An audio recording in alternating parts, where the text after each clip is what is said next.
Good morning, everyone. Welcome to Los Angeles Harbor College and the 4th Annual Men of Color Student Leadership Conference, Staying in the Game.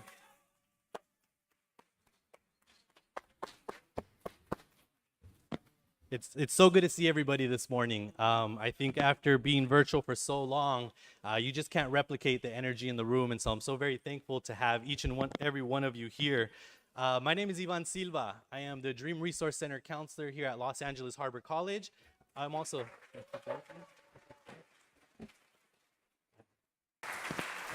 And I'm also co-chair for this year's Men of Color Conference. Thank you for those of you who are joining us in person, and thank you for those of you who are joining us in the live stream as well. We welcome you. The Men of Color Action Network started in 2018. The inaugural conference started at Santa Monica College, and it was titled Agents of Change. The mission is to cultivate a learning environment that optimizes success for our male of color students by bringing students together through leadership and networking opportunities. We are an active group made up of men of color from varying community college campuses from across the region to focus on systematic, academic, political, and social change. Our mission is to support men of color students from varying community college campuses. The momentum after the first conference in 2018 in Santa Monica continued to build. The following year, the conference was held in 2019 at El Camino College. Saw some El Camino? Absolutely. It was entitled Embracing Your Truth, Defying the Lie, and it focused on wellness and mental health. The following year, in 2020, we held a virtual conference hosted by Compton College. Absolutely. Compton College in the house. In 2020, the conference was titled Votes, Voices, and Revolution, and it focused around the civil unrest that was happening in the country at the time. And this year, we gather in 2022 to focus on staying in the game, which really focuses on student retention and achievement here at Los Angeles Harbor College. So welcome, welcome. Thank you.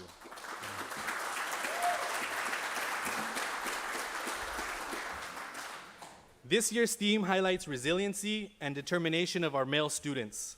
Despite the challenges of the pandemic and the tremendous uncertainty never seen before in our lifetime, our male students of color persist, and they continue. We must stand together as men of color to uplift one another, for we know that we can go far alone, but we know that we can go further together. And that's what we're here to do today.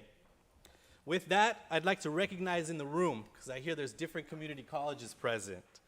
There are at least 9 community colleges present in this room, potentially more.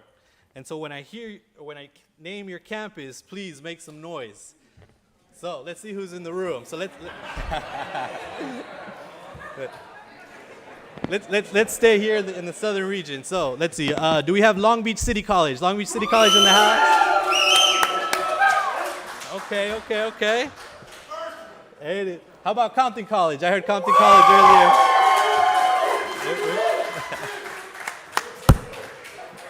El Camino College. El Camino in the house? Yes, sir. All right. Santa Monica College, where you at?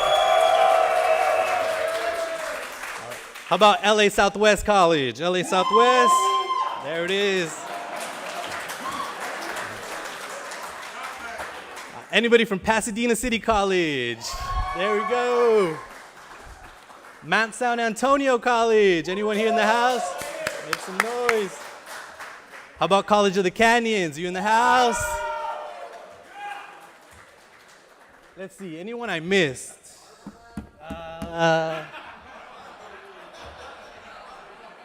Did I miss anyone? LA Harbor College, where you at? Absolutely. Who didn't I call? I know anyone else I did not call. That's excellent. Again, thank you so much for joining us. We are also honored to have elected officials, chancellors, board members, and presidents here with us today. So when I call your name, if you can please stand so we can recognize you. Dr. Byron Cliff Breland, Chancellor of North Orange Coast Community College.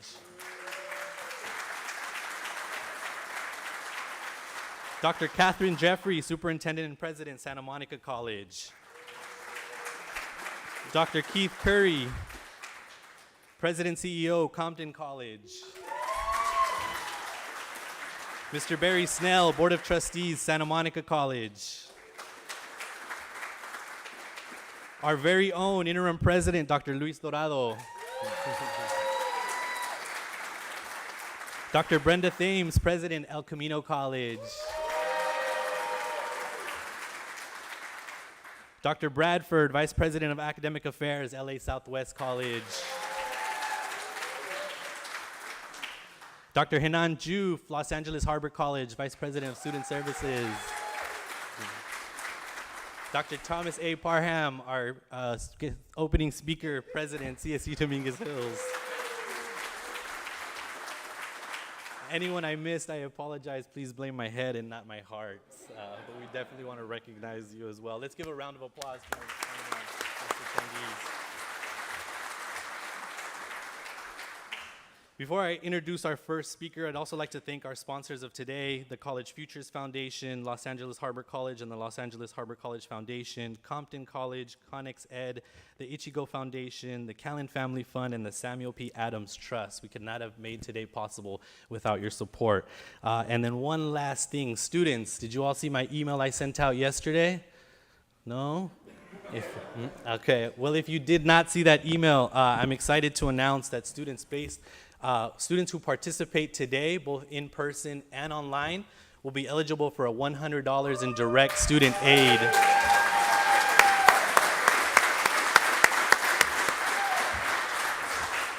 So that's right, we're paying you to attend. So thank you. That's about maybe, that's like 3 gallons of gas, I think. So I'd like to introduce our first speaker. As interim president of Los Angeles Harbor College, Dr. Luis Dorado maintains an unwavering commitment to serving students and opening the doors of higher education. He is a firm believer in Harbor College's motto, education changes everything. This could not be truer for Dr. Dorado's educational journey.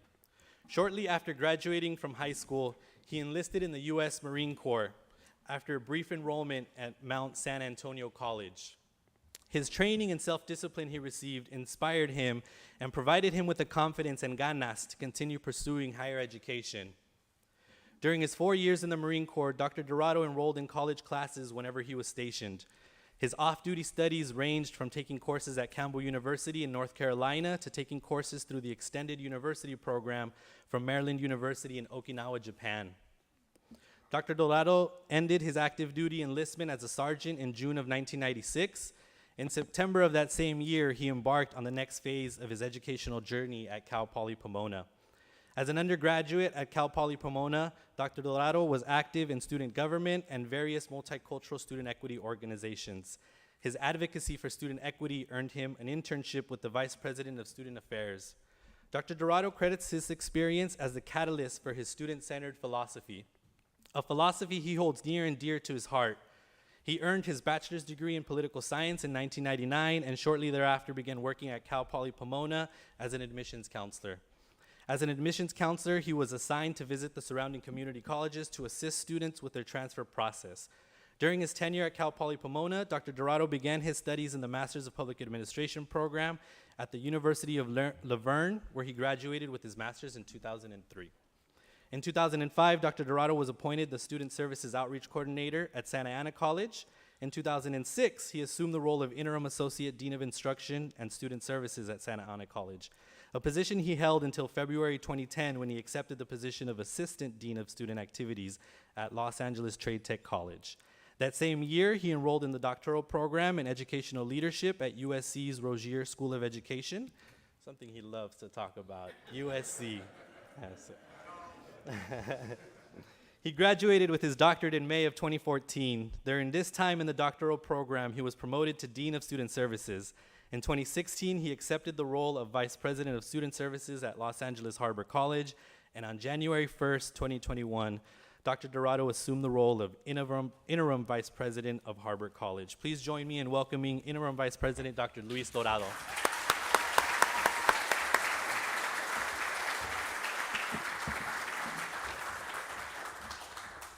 Thank you. Thank you, Ivan. I don't know about you guys, but I'm energized. Good morning, everybody. Let's give a huge shout out to Ivan Silva. Yes.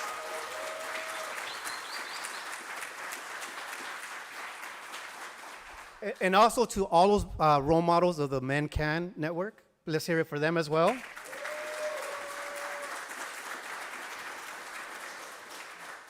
They started this as a grassroots effort. Grassroots, meaning no funding. The only resources is their determination to put something together for all of you guys. So let's hear it loud and clear for them.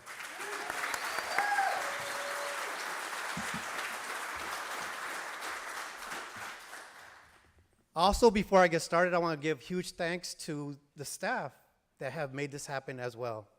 So you guys saw them when you guys checked in. They were out there, they were here yesterday. Stuff like this doesn't happen without that support. And then I also want to make sure that we give a huge shout out, and all the females in the room, please stand up. Please stand up, females. Men, let's hear it for them.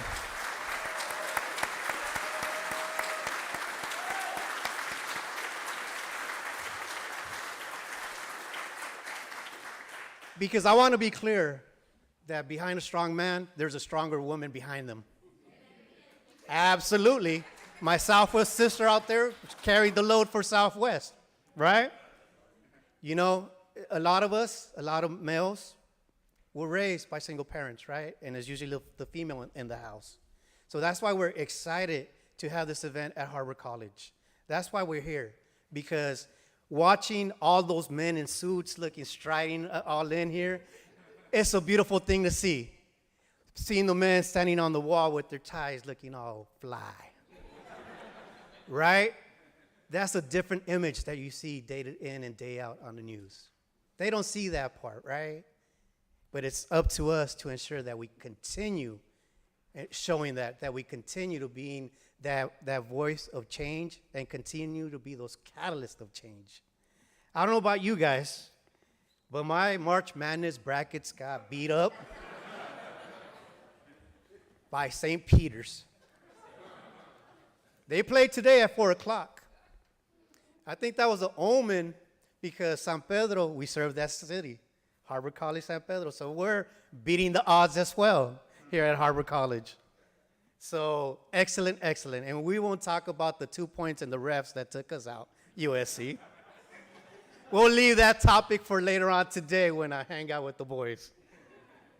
So Ivan alluded to this earlier. It's important that we start coming back in person. Online, you get a certain amount of, networking. In person is where all that networking happens. You're going to see that networking happening in the hallways. You already saw it this morning, people connecting, talking to each other, getting to know each other. I don't know about you, but Zoom does not provide that for you.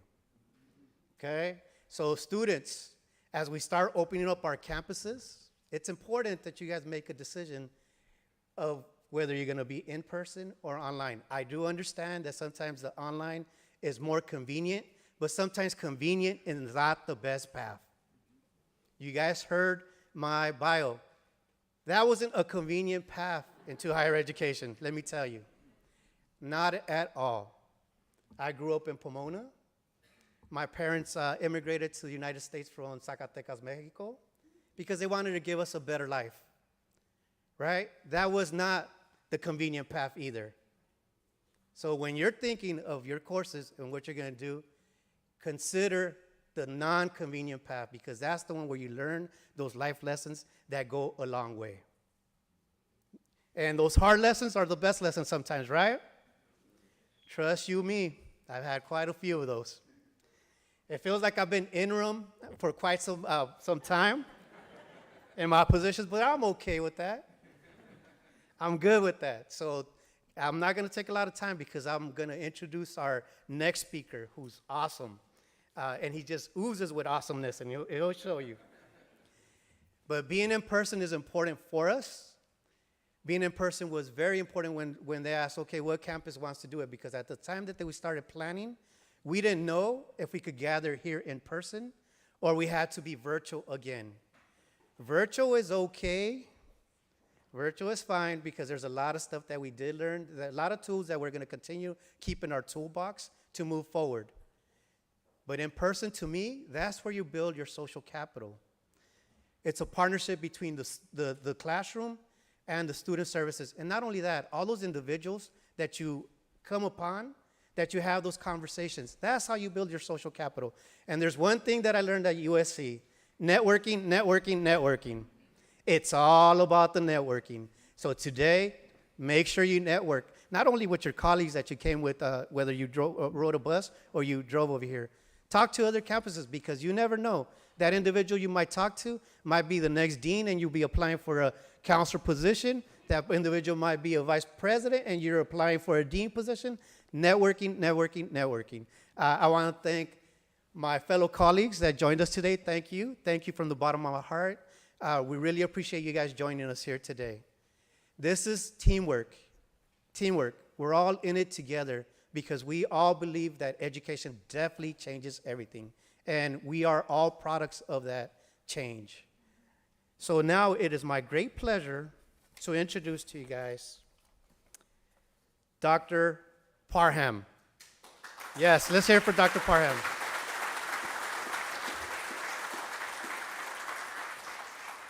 Although it says the 11th, we're going to say the number one president of University of Dominguez Hills. Dr. Parham previously served as the Vice Chancellor of Student Affairs and adjunct faculty member at the University of Irvine. My understanding that Dr. Parham was also very instrumental in esports. So that's something that we also have to keep in mind. I just told you, be back in person. You could be in person doing your esports, right? For the past 30 years plus, Dr. Parham has focused his research efforts in the area of psychological, that's even a crazy word for me. You're going to have to help me with that word, Dr. Parham. Negressons. I learned something new today. See, we're always learning, team. We're always learning. And has co-authored six books and more than 45 journals. He has sustained a scholarly focus in the areas of racial identity, development, African psychology, and multicultural counseling. Dr. Parham remains an active member of the community, contributing his talents in the areas of social advocacy, community uplift, and youth empowerment. Please help me put your hands together to welcome Dr. Parham.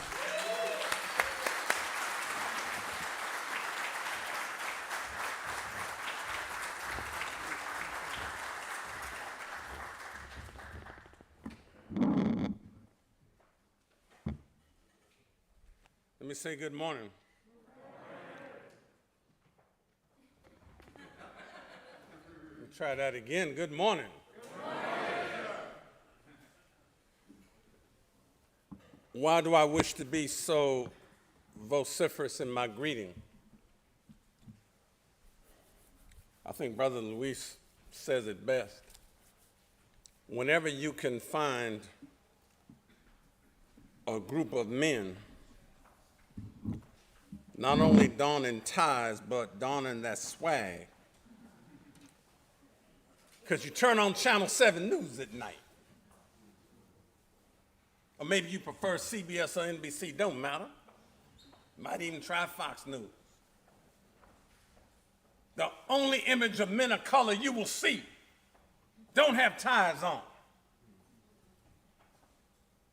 Hanging out, sagging on the corner, committing crimes as if that's the only thing we do as men of color.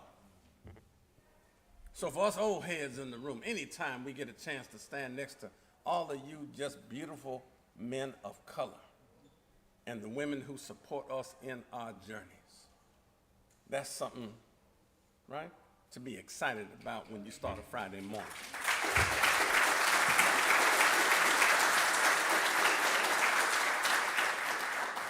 And I got to get a couple shout outs out the way.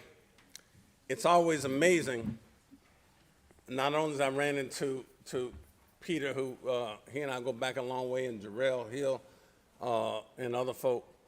It's amazing to see not only all the folk in the community college network, but it's an awful lot of folk that I either influenced, trained, taught, counseled, supervised clinically from the University of California at Irvine in here. And then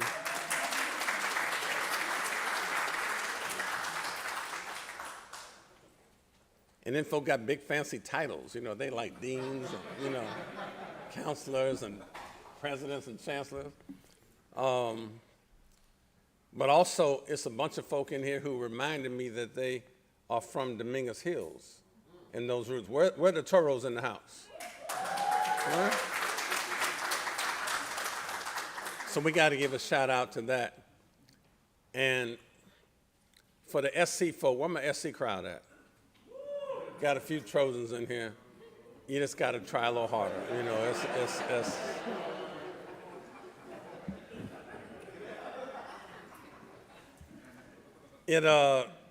no, I hear you though. My bracket is like, woo, you know, blown up as well. But on to the more serious move. I think that I want to welcome you and say good morning. And I want to provide a special thank you to all of my presidential colleagues. I see Dr. Thames here, and Keith Curry will be here later, and all the presidents in those spaces. It is not easy to traverse these landscapes and navigate the institutional boundaries that we do, but also extend those out into the communities that we serve to try to make a difference. So I want to pay honor to them and support them, and please give my best to your Chancellor, Francisco Rodriguez. And he and I kind of switched the orders. We decided we kind of fake y'all out this morning a little bit. So, but I want to thank all of you for the honor and the invitation to address you this morning. So as folks said, I am Dr. Thomas Parham. I am the president of California State University, Dominguez Hills. We are one of 23 campuses in the California State University system. It is the largest system of public higher education in all of America. It takes a backseat to nobody. And why am I so proud of the CSU? Even with UC roots.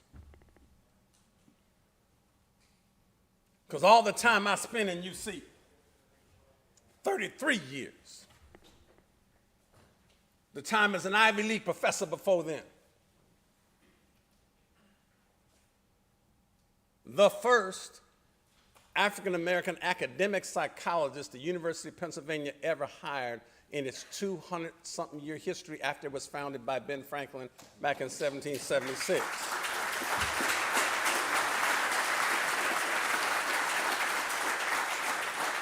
You want to know what it's like to walk up into a sea of cultural sterility? But having been in the Ivy League and then in the UC, and you look at all the rankings, and people, Brittany, judge the rankings by the selectivity ratio. Somebody know what I'm talking about this morning? We're so good because we only admitted the top 2%, 4%, 6% of folk, and never understand that what that says on the flip side is how many folk you denied admission because somehow you thought they weren't worthy enough. I don't want to judge my worth for the remainder of my career by that metric, even as I applaud my colleagues who do. Bravo for you. But I know there's too much talent in the broader normal curve. And at Dominguez Hills, I've got some 4.3 students. Been mentoring one since I arrived as president. Yes, even presidents mentor students. But I've been a psychologist and academician and clinician and scholar all my professional life. I can take a 4.0 student, keep him or her 4.0, that's easy. What I want, what you should want, is the 2.3 student who could be a 2.5, the 2.5 who could be a 3.0, the 3.0 who could be a 3.7, going to a doctoral program somewhere. That's where we judge our work. Want to know why I love being in the California State University system? Because we educate a much broader swatch of the state's citizenry.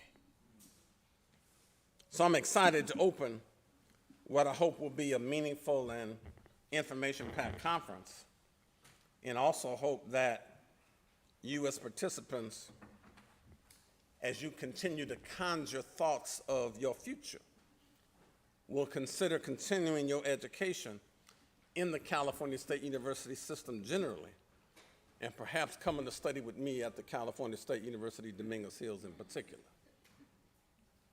We got it going on up in there. We are transforming lives that ultimately transform America.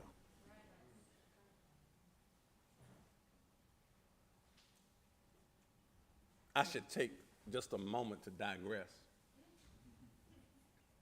about where that slogan comes from. I've been there not quite 4 years now. Arrived in 2018 and ran into a student at my first convocation when we welcome new students in, freshmen and transfers. And as I met this student, we learned her story. Come on, sit down front. There you go. What's up?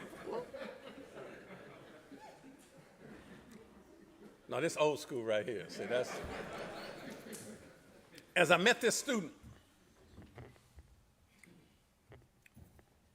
graduated from high school, didn't do particularly well. Went and got a job booking travel for folk who had the means to travel domestically and around the world.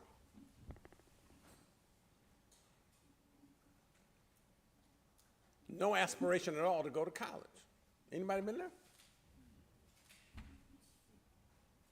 After working several years, light bulb went on. What do all these people I'm booking trips for around the world have in common? A college degree. College degree sound like an American Express card. I better not leave home without one. She calls up a faculty member, somebody at Cal State University Dominguez Hills. Said, I'm interested in college. Child, come on over. Let's sit down and talk about your future. Found out she was not CSU eligible. Still worked with her. So here's what we're going to do. We're going to send you to this place down the road. Want to know where she went? Harbor College. Still mentored her. When she transferred back, still mentored her. Graduated with honors. Went on to get a master's degree. And now works in cybersecurity for one of these big aerospace companies up the block.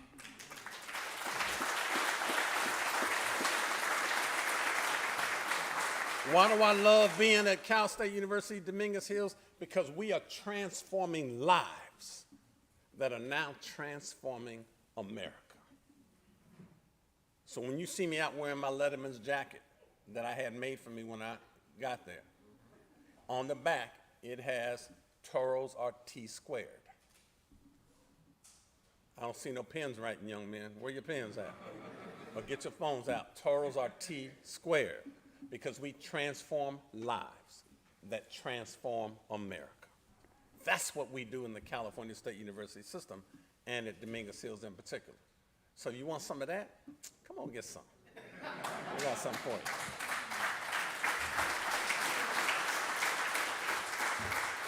Now, in bringing you greetings, I also want to remind you that you have some serious work to do now that you have signed up and are present at this conference.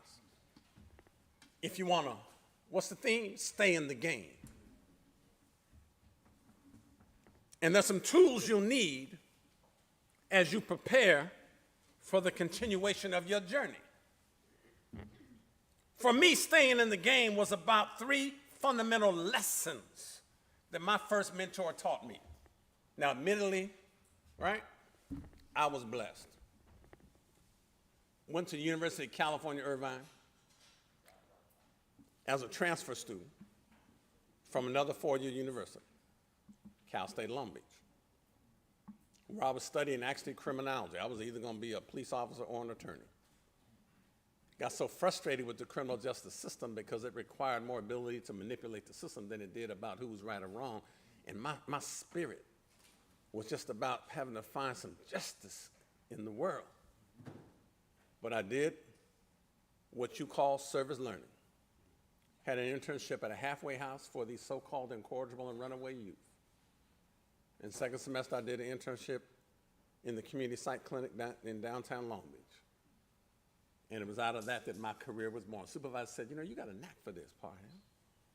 And part of figuring out what you want to do is not just what you're interested in, but also what are you good at? But I knew I had to be challenged academically. Truth be told, I was a lazy student. I was lazy. I could go to class and pay attention and still do better than most people who studied all night long. I was blessed to be that bright. But if you learn any from me today, take a note. Because I've stylized a piece of African wisdom that says that life at its best is a creative synthesis of opposites in fruitful harmony. Let me say that again. Life at its best, young man, is a creative synthesis of opposites in fruitful harmony. Has a lot of different meanings. One of them is, sometimes your greatest strength can also be your greatest weakness. Sometimes your greatest weakness, your greatest strength. Being bright was wonderful, but it also made me lazy because I didn't have to work hard to do well. And I was just doing very average. I wasn't even excelling.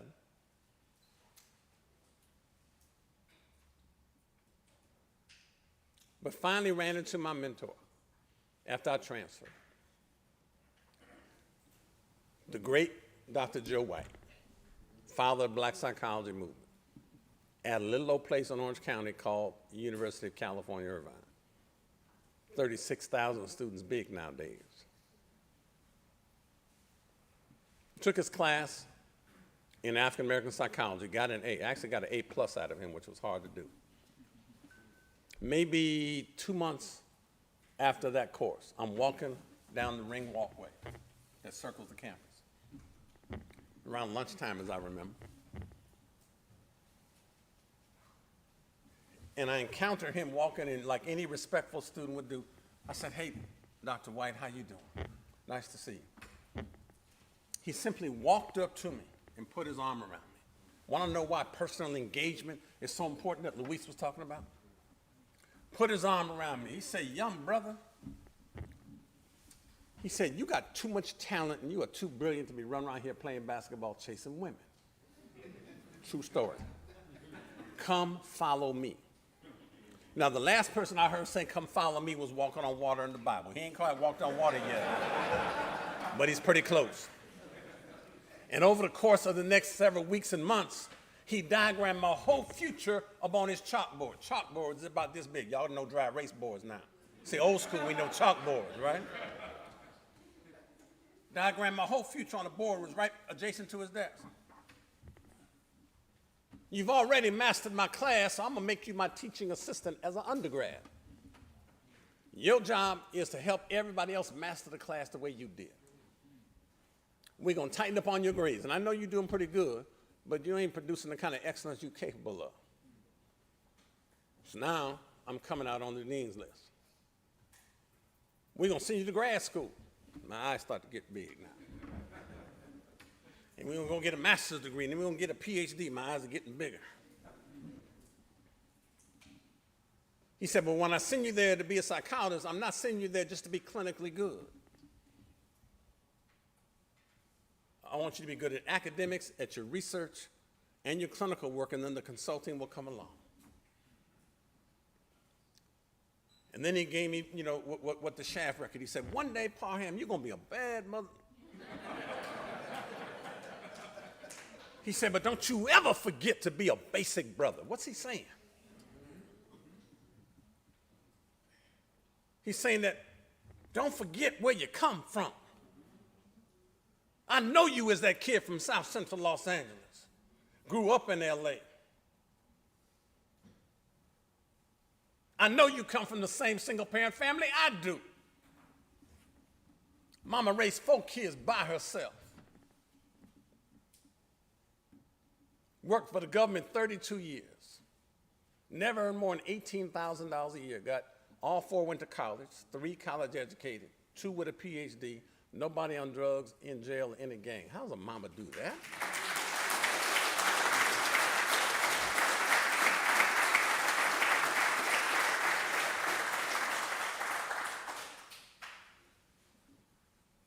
He says, one day you're going to walk with presidents and kings.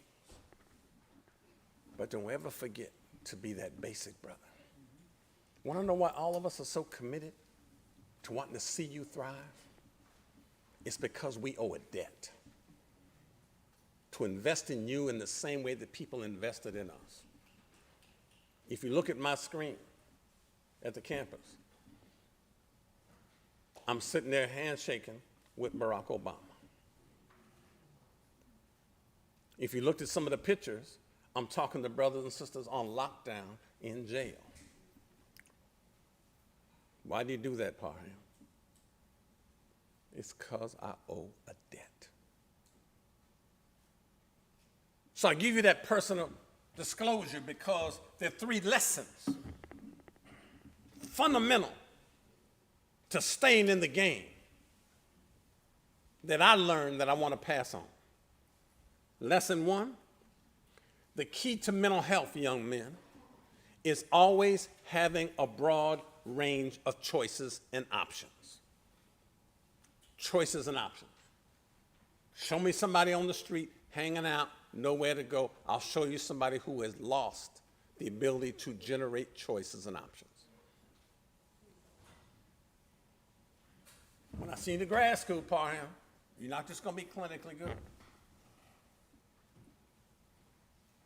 So when my colleagues were all finishing up internship and doing their work, they were all applying for applied positions as psychologists. And I applied for several of those. But I could apply for faculty jobs because I had published. I could apply for teaching jobs because I had taught, both in undergrad and graduate school. So how does a young 27-year-old brand new doctor become the first African-American academic psychologist the University of Pennsylvania ever hires in its 200-something year history? Because I had options and choices. Got to have options and choices. Lesson 2, you should always strive to produce excellence, and excellence will bring you opportunity. He taught me, he said, you are not going to have to tell nobody how good you are, how great you are, how brilliant you are. It'll just ooze out of you, and people will just invite you into the space. Trust that that's true. I stand before you today as a university president, never having aspired to one. Been knowing Peter since my adolescent days, Tony Bernays since my adolescent days. Nobody in my background will tell you, Parham always aspired to be a university president. I didn't. But you produce enough excellence. Before I accepted and decided to apply for the Dominguez Hills job and was talking into this, I probably was approached, I don't know, 12, 15 times by different search firms and boards of trustees around the country to apply for presidencies. Turned them all down. Wasn't something I was interested in doing. But it was something about that Dominguez Hills challenge, about being with our peeps, when I got 66% Latinx brothers and sisters up in there. That's about second most in the whole state. 12% African-American folk. That's the largest percentage of black folk of any public university in the entire state of California. About 7.5% Asian-American brothers and sisters. 4% multiracial. We got 87+% students of color. About 6.5% Caucasian. Less than 4% international, few declined the states. What a multicultural mecca that we have. But the goal, my friends, is always to produce excellence. And excellence will bring you opportunity. Third lesson he taught me. He said, you belong. And everything you need to be successful is already in you, given to you by the ancestors and the Creator, in conjunction with your mama and daddy who birthed you. You belong. Because sometimes we come into these spaces, and I'm reminded of the story, if you read it it was either New York Times or the Chronicle of Higher Ed, I think New York Times. And it was a story years ago. If you haven't read it, you probably should. And the title of the article was, Who Gets to Graduate? Story of a young woman out of Texas named Vanessa Brewer. And it stays with me because it was just so impacted, because it's so typical of all of us. All-star student in high school in a suburb in a city in Texas. Her dream school, University of Texas, Austin. Does well enough academically to get admitted. What does she do? Goes there, but then begins to struggle. Didn't even know how to spell seed, let alone receive one. All she knew was excellence in high school. But got to college. Now, very typical of what happens at folk in Irvine or University of Pennsylvania. Somebody's going to get a D or fail a test somewhere along the way.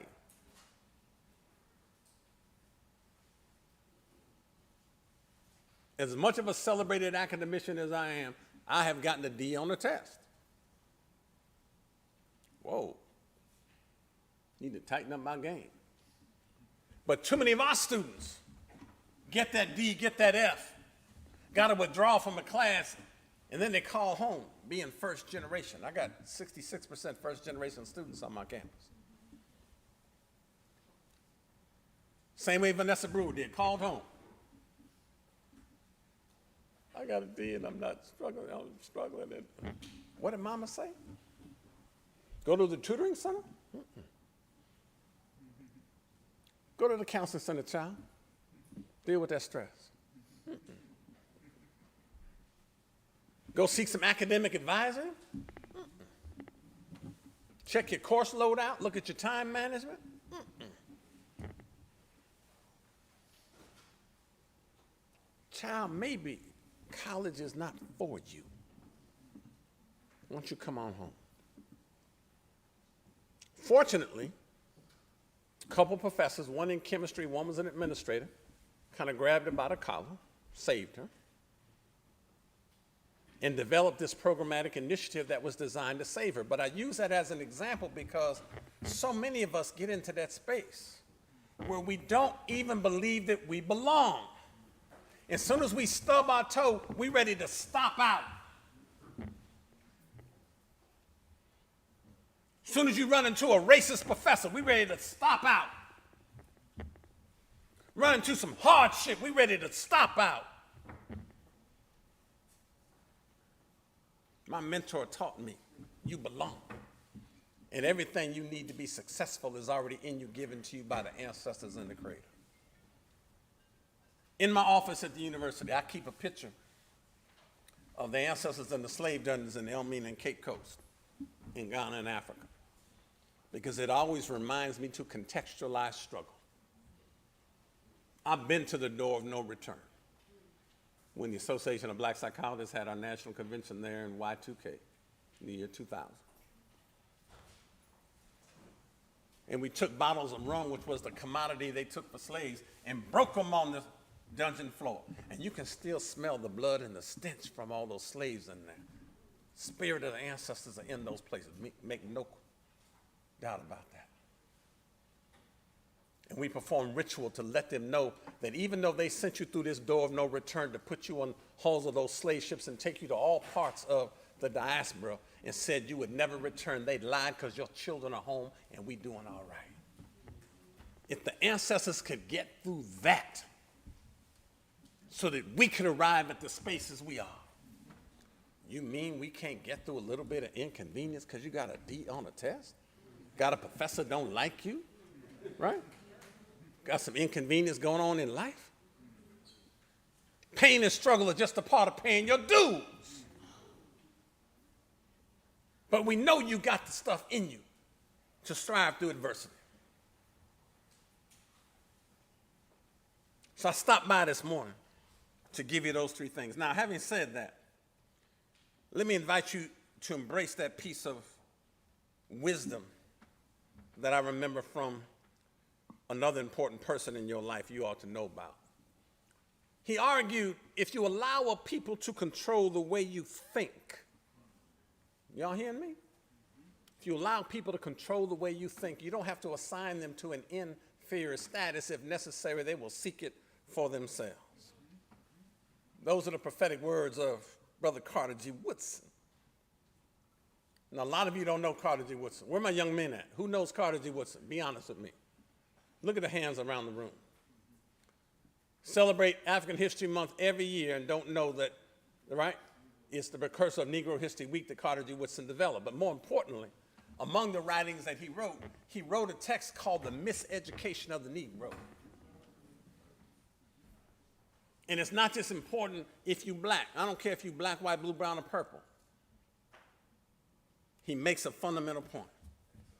Because his writings cause us to consider that the biggest problem that students face, if you want to stay in the game,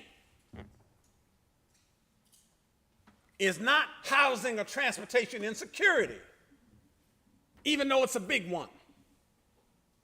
I've been hungry before. I understand. I grew up poor. I get it. But that ain't your biggest problem. Nor are drugs, gangs, violence, poverty, or racism that you'll hear on the news 6 o'clock every night. Carter G. Woodson reminds us that the biggest problem you face is the need for mental liberation. Mental liberation.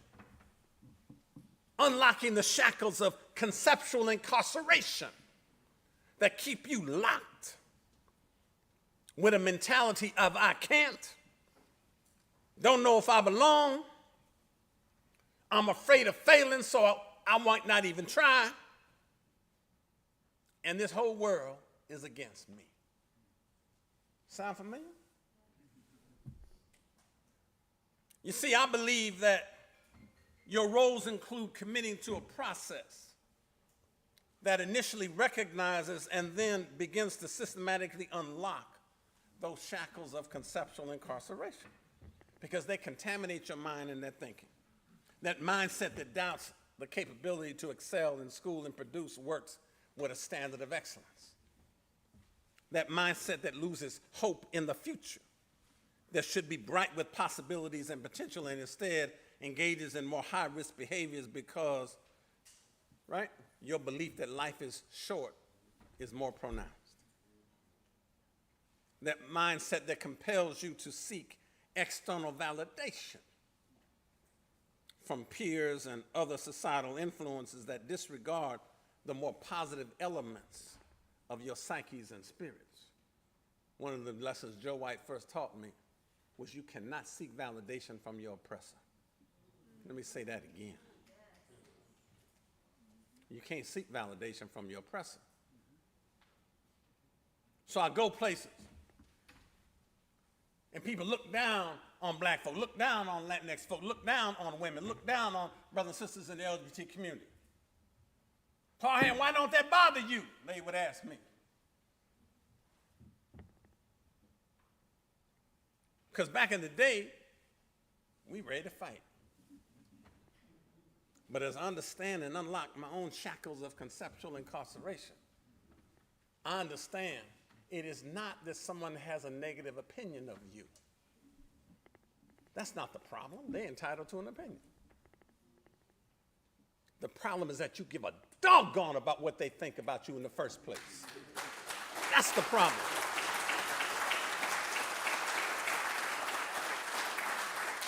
And I say that to you because ideas are the substance of behavior. Let me say that again. Ideas are the substance of behavior. So be clear that the way you think influences how you feel and ultimately how you will respond to your reality. The basics of cognitive restructuring. So I'm also reminded this morning that in an educational system, why do I care so much about being culturally rich? Asa Hilliard used to always argue, the great Asa Hilliard, bless his soul. that there's something wrong with an educational system that leaves a people strangers to themselves, aliens to their culture, oblivious to their condition, and inhuman to people that don't have your best interest at heart.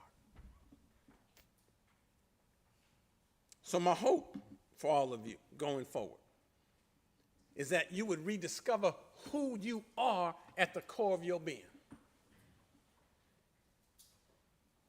Who am I at the core of my being?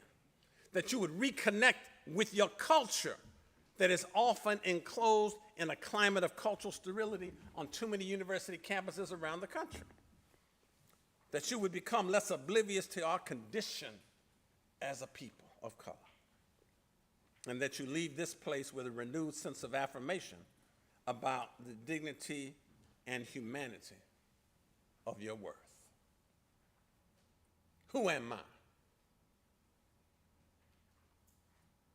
Got to stop here and make another digression. I'm just feeling that in the moment. Great Algerian psychiatrist Frantz Fanon said there are three fundamental questions everybody ought to be able to ask and answer. Who am I? Am I who I say I am, and am I all I ought to be? Who am I is a fundamental question of identity. What is my nature, my essence, my character?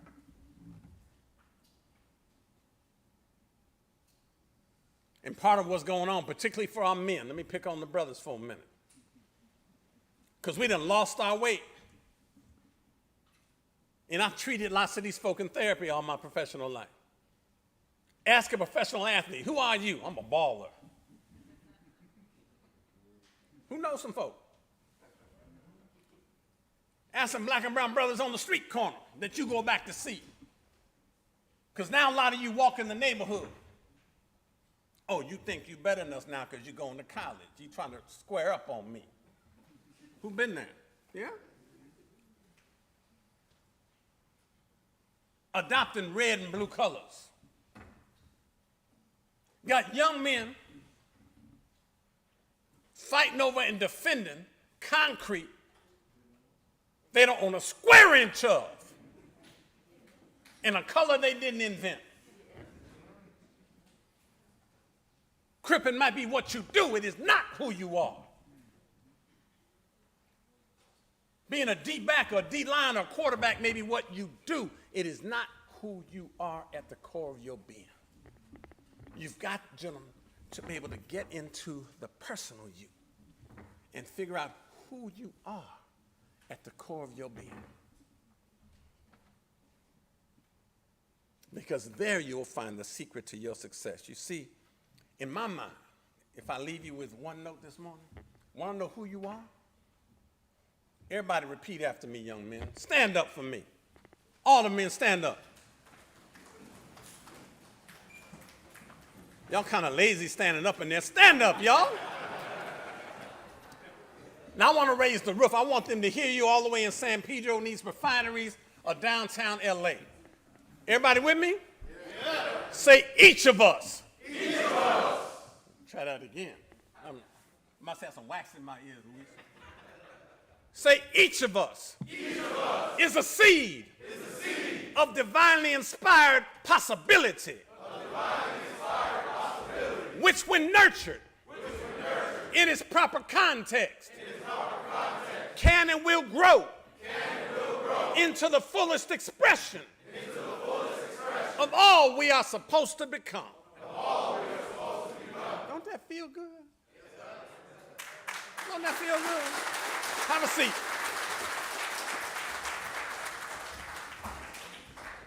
So I want to close by inviting you to imagine. I want you to imagine that these outcomes will be realized. Just imagine. Now, imagination, brothers and sisters, is that mental process of forming ideas of creation and visions of possibility and potential in your lives. Because imagination focuses less on what is and more of what might be. It's the difference between your reach that's convenient and your grasp that makes you have to get up on your foot toes to, right, grasp for something and get unsteady.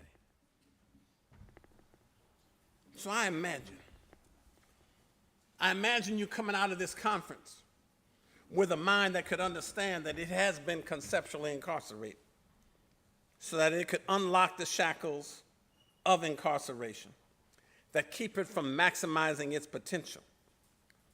I mean, just imagine a mind that could discover the key to unlock any of those shackles, where discovering that one does not need to seek validation from people or systems that oppress you in life, and create a life-altering experience for those identified as culturally different or women or LGBT or whatever. Just imagine a mindset where this conference ought to be one of the keys that helps you start to unlock that. Can you imagine? Just imagine a heart that could transcend the societal boundaries, that could learn to love unconditionally. See, interesting, we have gymnasiums. Who likes to work out? Where are we at? Gymnasiums to build physical muscle, equipment to build our bodies and tone our muscles.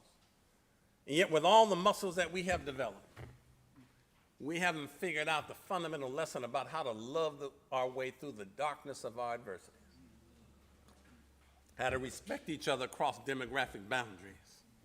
Just imagine if we had machines that could give us a little bit more emotional muscle that allowed us to respect the dignity and humanity of everybody, irrespective of your cultural or gender or sexual orientation or ability or socioeconomic status. Just imagine. And imagine people of spirit whose energy and life force is so positive that no element of social distraction could derail its trajectory toward positively impacting other people's lives. Just imagine a glow from that spirit that embraces what I call that alchemical process of human transformation toward perfectibility. Let me say that again. Just imagine a spirit that embraces the alchemical process of human transformation toward perfectibility. It says, I be in the moment. But while I be, I'm always in a state of becoming more better. I'm this way today, but I'm going to be a little better than that tomorrow and a little better than that the next day. Just imagine if we could just continue to be more better. The process toward being and becoming more perfectible. Never getting to be perfect. Ain't but one perfect being in the universe. That's God, whatever you call him or her. But the process dynamic of trying to be more better, seeking perfectibility, is what it's about. That's the excellence Joe White was trying to drown into my head when I was a student sitting where you're sitting. Imagine a voice.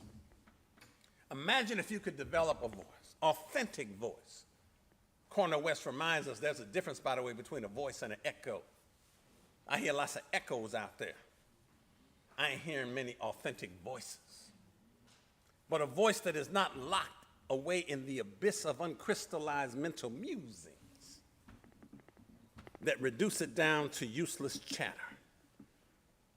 A voice that could take flight amid an era of intellectual stimulation, and not one that is tethered to an anchor of cautious reflection, where sound is muted by that insatiable need to seek validation and affirmation from those people you believe should approve of the content and process dynamics of your speech. How many of us always looking around to see who's watching, who's learning, who's doing whatever? Just imagine if you had a voice that was more authentic. I mean, just imagine a community that boldly declares that we will be the soil that will nurture all of you seeds of possibility. And we will water you with the drops of intellectual nourishment, give you the nutrients to help you grow. We're going to take the tools and till the soil and take the weeds of social distraction out your life. That alcohol use, that drug abuse, that non-constructive coping strategy. And then the community is going to give you just enough sunlight of affirmation, make you feel good. And just enough shade of critique, so when you get out of line, we're going to pull you by the collar and say, straighten up. And then just stand back and watch you grow into the fullest expression of all you are supposed to become. Of each of you of those seeds are divinely inspired, possibility. Just imagine that you had all those water drops and miracle grow drops and sunlight and critique and nurturing soil. And just think about what you could become in the fullest expression of yourself. Imagine leaders who think about their positions less as plateaus and more about the process dynamics, about trying to help other people.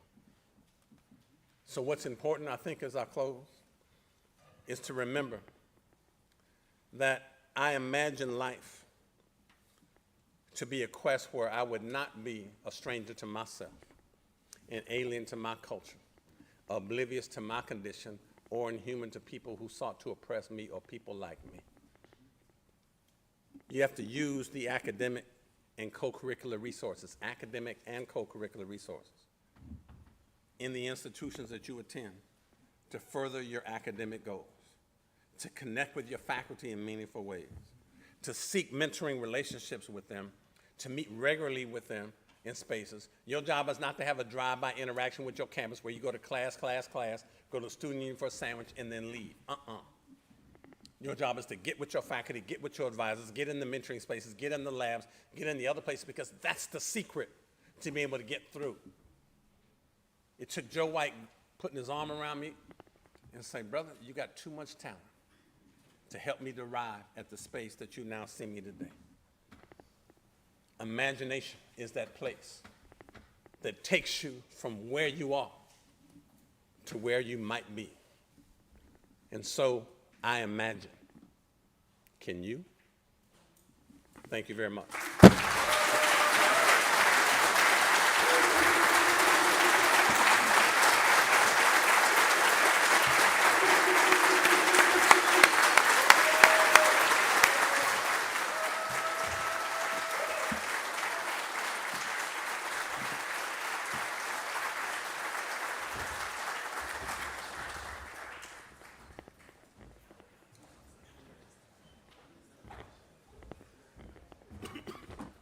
All right, I'm fired up. How about everyone else? How we doing?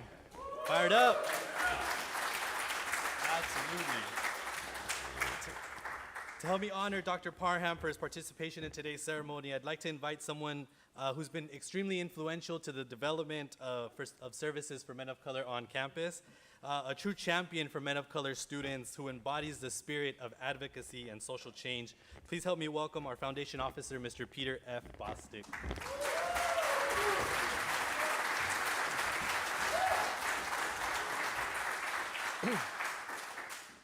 Thank you, Yvonne, very much. The sub-theme is a legacy of local heroes. It's my honor to give a little thank you gift to a living legend. The whole Parham family is a living legend. I never got to meet Joe White, but I heard about Joe White because he's a legend. This is a living legend, and we just want to say thank you for being on campus today, sharing this message, and it gives me great honor to give you a thank you gift from Harvard College that we think you might appreciate. Thank you. Maybe you won't forget this gift.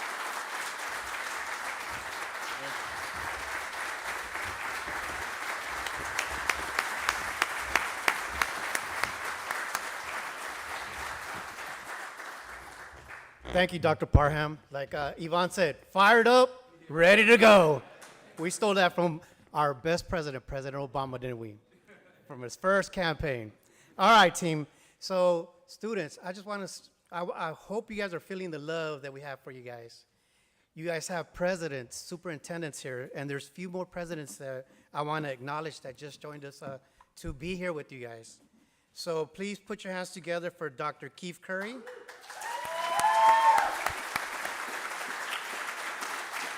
From Compton College, and Dr. Catherine Jeffrey from Santa Monica.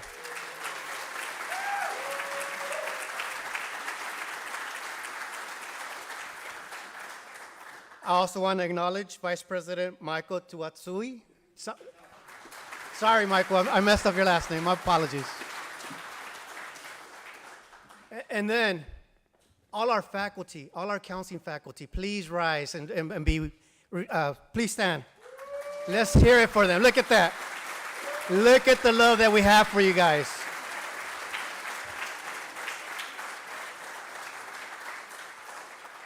Like Dr. Parham said, we have a debt to repay, and we will never repay it. So we'll continue that. All right, team. So like every conference, sometimes you just go with the flow, and you let it ride, because you don't want to mess up the energy, and you definitely do not want to mess up the flow.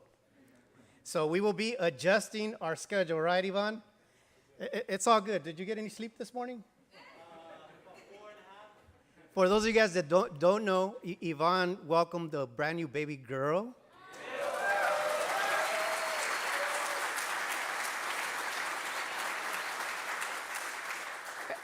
And he's been so committed to this program that he didn't want to take his paternity leave until we had this event today. So yes.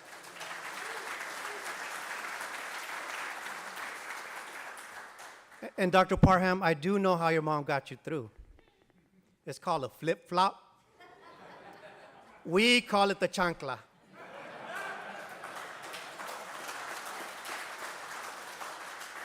So when we take off our chancla, students, that's because we love you.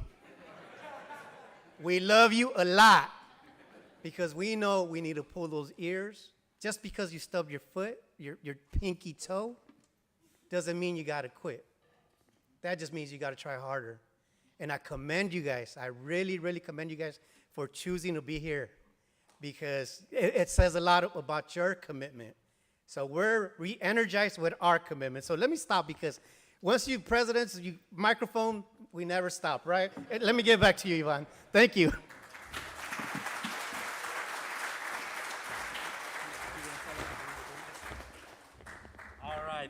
Thank you, Dr. Dorado. Okay, so we are going to begin dismissing for our first workshop. So what's going to happen is I'm going to go ahead and dismiss students first. Students, on the back of your name tag, if you flip it over to the back side, you have an assigned brotherhood. I'm going to go ahead and dismiss based on brotherhoods.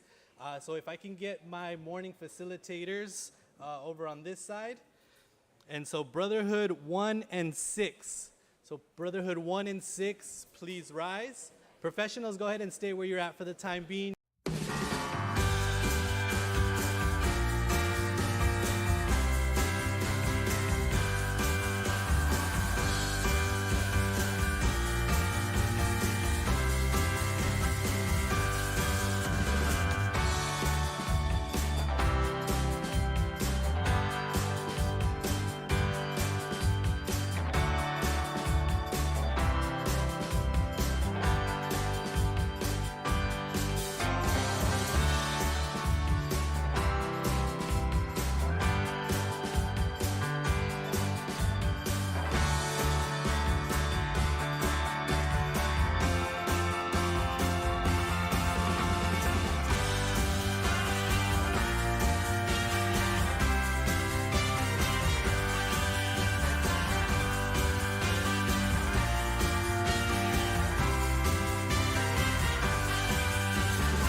We're really happy you're all here. Like I shared earlier, I don't know if you heard me, but at the end of the day, the individuals who are on all the panels, just dynamic experience, dynamic individuals. Just like we told the students, this is a great opportunity to network.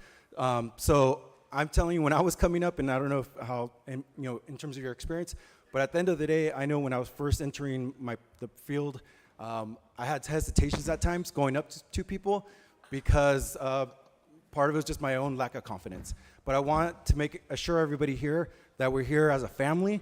We're here to support you. So if you have any questions, either now or afterwards, please, come up to us. We're even going to have time after lunch just for all of us to come together with not just this panel, but the other panels. So in terms of logistics, the bathrooms are outside. If you need to use the restroom, if you could just go out that door.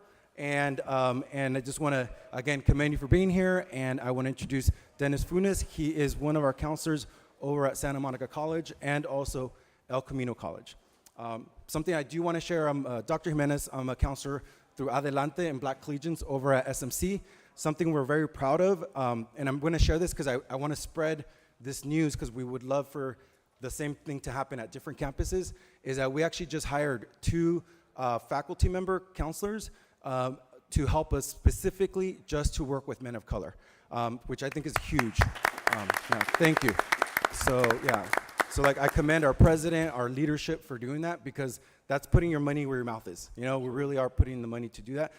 Chris Hurd is one of those counselors, so he's gonna tell you his story, but I wanted to share that because it's a big deal when you see that kind of funding showing up to your campus, because you could do a lot when you have these leaders that want to support our students. Absolutely. With that said, I will hand this off to Dennis. All right. Good morning, everyone. Can you all hear me? Good morning. Okay. Buenos dias también. Wanted to first introduce myself. Again, my name is Dennis Funes. I'm a counselor at SMC and El Camino, and also Long Beach City College. So wanted to kind of start off first and foremost introducing myself, and then I'm going to allow the panel members to introduce themselves. I am a first generation student. I grew up in Southgate, Watts my whole life. Proud Latinx male, grew up low income, and one of the things that we're going to be discussing, and I think it's very important, is that we're also going to get very personable, not only with career advice, but also talking about our emotions and our mental health and how that's impacted our own journeys. So I'm going to allow our first panelist, Mr. Hurd, to introduce himself, your role, and anything. Good morning, everybody. Thank you all for being here. I'm Christopher Hurd. I am a tenured faculty counselor in student equity and achievement at El Camino College, and I'm also newly appointed men of color counselor at Santa Monica College for the Black Collegians and Adelante program. I'm not going to get into my background just yet, but just feel so happy to have you guys all here, and just want you guys to know that you're appreciated, you're seen, and you are heard. So thank you guys for being here, and ladies for being here. I say guys, but both genders. Thank you guys. Good morning, everyone. Greg Brookins. I teach accounting at Santa Monica College, and I'm also the chair of the Honor Council and have been involved with the Black Collegians program as a support and the Men of Color Action Network that we developed on our campus in the aftermath of the George Floyd murder. Looking forward to speaking with everyone. Last but not least, Well, I think you guys heard enough about me, guys. Let's get started. Perfecto. So the first question is actually, I want to talk about forks in the road, right? Because every time in our life, we always experience different forks in the road when it comes to our own educational journeys and personal life. So just want to actually start off sharing, because when I was driving over here, I actually, even before I got into education, I used to work in a logistics company in a warehouse as a warehouse worker, where I used to pack boxes and also work in the office in the front and managing the logistics. So for me, it was kind of interesting because I saw all the trucks and I'm like, I know exactly what they're going to the Port of Long Beach, and then they're going to do all that, and just kind of brought back old memories. But I think thinking about that and kind of understanding that for me, the fork in the road was going back into education. And then once I started my first role in education, that night before, I kid you not, I was hella nervous because I'm like, this is actually something that I really want to do with my life. So my first question to the panelists and whomever wants to go is, Can you tell us about maybe one fork in the road in your own life, maybe before education or during education, that maybe that night before, right? Like, what were you experiencing? What was a position that you were going into the following day that was going to be a professional shift in your own lives? I will start with that one for sure. So I was a transfer student. I went to Santa Monica College. I was a part of the Black Allegiance program, and that program really changed my life and my ambitions out of life. Both my parents, I'm not first generation, both my parents went to college. They're both transfer students as well, actually. My father went to Harvard, actually, and then transferred to Cal State LA. My mom went to LA City and then transferred to Cal State LA, but they didn't meet until grad school. But that experience at Santa Monica changed my focus as to what I wanted to do professionally. I went into college actually wanting to be an arson investigator. Had no interest in education, wasn't my field, wasn't what I wanted to do. But I had a counselor by the name of Cassandra Patillo, another counselor by the name of Shay Bradford. And simple conversations with them and them pouring love into me and knowing that they believed in me made me believe more in myself and what I could do and what I could get out of life. And just having simple conversations and knowing that educators cared beyond just their hourly wage. They cared beyond just getting paid to do this, but they cared about me as a person, made me want to give that same love and desire and passion back to other students as well. So that's kind of what fueled my hunger to want to do this work. But with my fork in the road, so I've always once that experience, I always wanted to go back to Santa Monica and work. It didn't happen overnight. And getting into community college is not going to happen overnight. It's going to be a process. It's going to be a journey. But if you have passion and have hunger and desire, you'll keep at it. I got my master's in 2017. I didn't get back to Santa Monica until 2013, and I applied every single year trying to get back on campus. But I didn't stop because I had the hunger and desire, and I knew that's where I belonged. But the fork that really gave me the fire to continue on, I was a social worker for a number of years with foster family agencies, and if anybody's worked with foster youth, obviously, they're dealing with lots of different factors that impact their quality of life. But having some youth go AWOL during the holidays and not being able to sleep for about 2 weeks trying to find these children, more or less, that made me realize that, yeah, this is not going to be my career path. This is not going to be that what I'm going to do for long. I'm passionate. I still support foster youth. I work with our Guardian Scholars program at different campuses. I'm a very strong advocate and supporter, but being a line worker and being a case manager is not going to be my calling. So you'll experience different things in life that will show you where you belong and what you ought to do, but ultimately, at the end of the day, my thing is, when you're passionate about something, you'll never do a day in your life. So find your passion, follow that, and you'll be fine. Can you guys hear me okay? Because first of all, I'm not used to being mic'd, so I can speak to a room like this, a cappella. So I've got a different path than Chris. Come from a family of educators. My mother taught, sister is a retired LA Unified teacher, grandmother, aunt, uncles when, university level. Even my great-grandfather, who was enslaved, when he came out of the fields, he went to what was the beginning of Talladega College and got a ministerial degree. So while he didn't have a college degree, we've kind of always had education there. Came from all of that. I never wanted to teach, right? I go to school. I went to USC. I became an accountant. I got a CPA. I worked at Ernst & Young. I went into the entertainment industry. I worked for Fox for 8.5 years. Before Fox had Fox News, there was Fox Sports, and I worked on analysis for that kind of stuff. I never had a desire to teach until I started coaching Little League. And so I found out that it was in the DNA. I'm over here, for those of you that are from the Crenshaw area, I'm at Rancho Cienega. I'm at Ladera Little League. And I'm seeing that, I'm doing the thing that my mom does around the house. You talk to people the way you want to be talked to. You teach them what you think they need to know. And so as a result, I had it in my mind. Now, a couple of colleagues, and even those of you guys that know me don't know this, a couple of my colleagues at Fox, they started teaching at Santa Monica. They were teaching adjunct. And I was like, can I do that? They were like, yeah.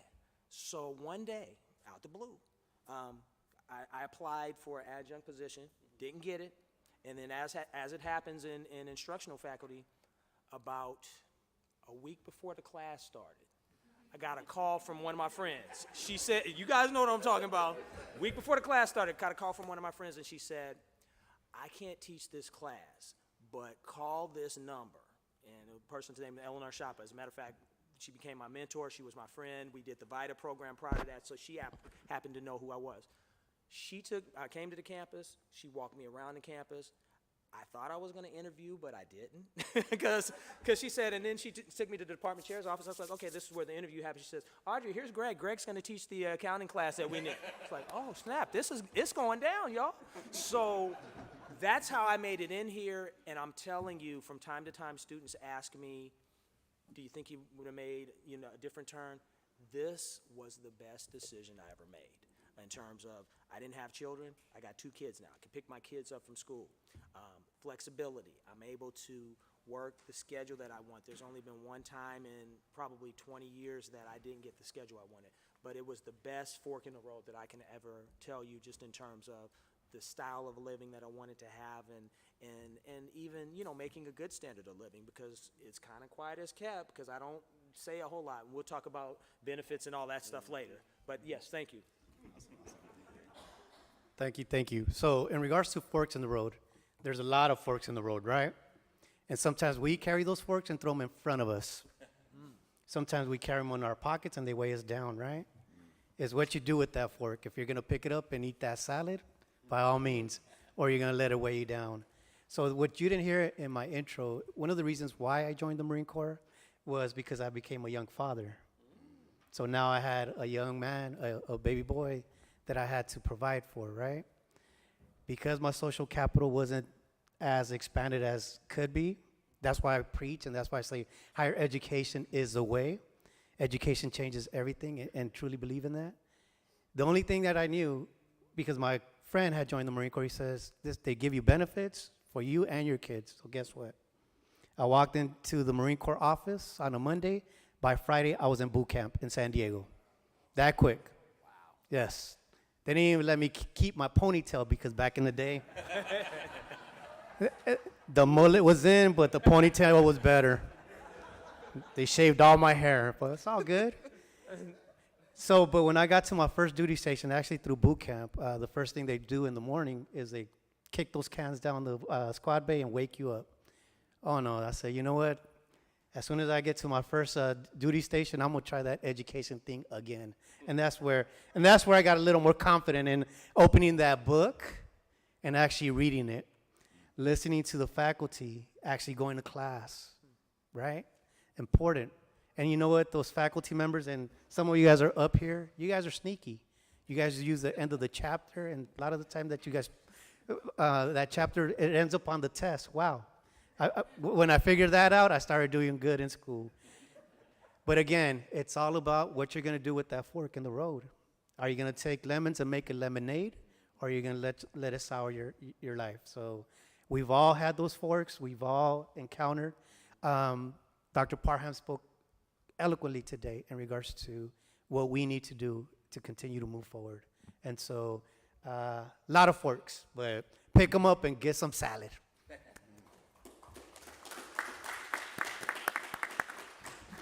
Perfecto. So the next question is in relation to, yes, kind of being in your early career as early professionals. Maybe what was one memorable career mistake that you did, and how did you mentally bounce back from that?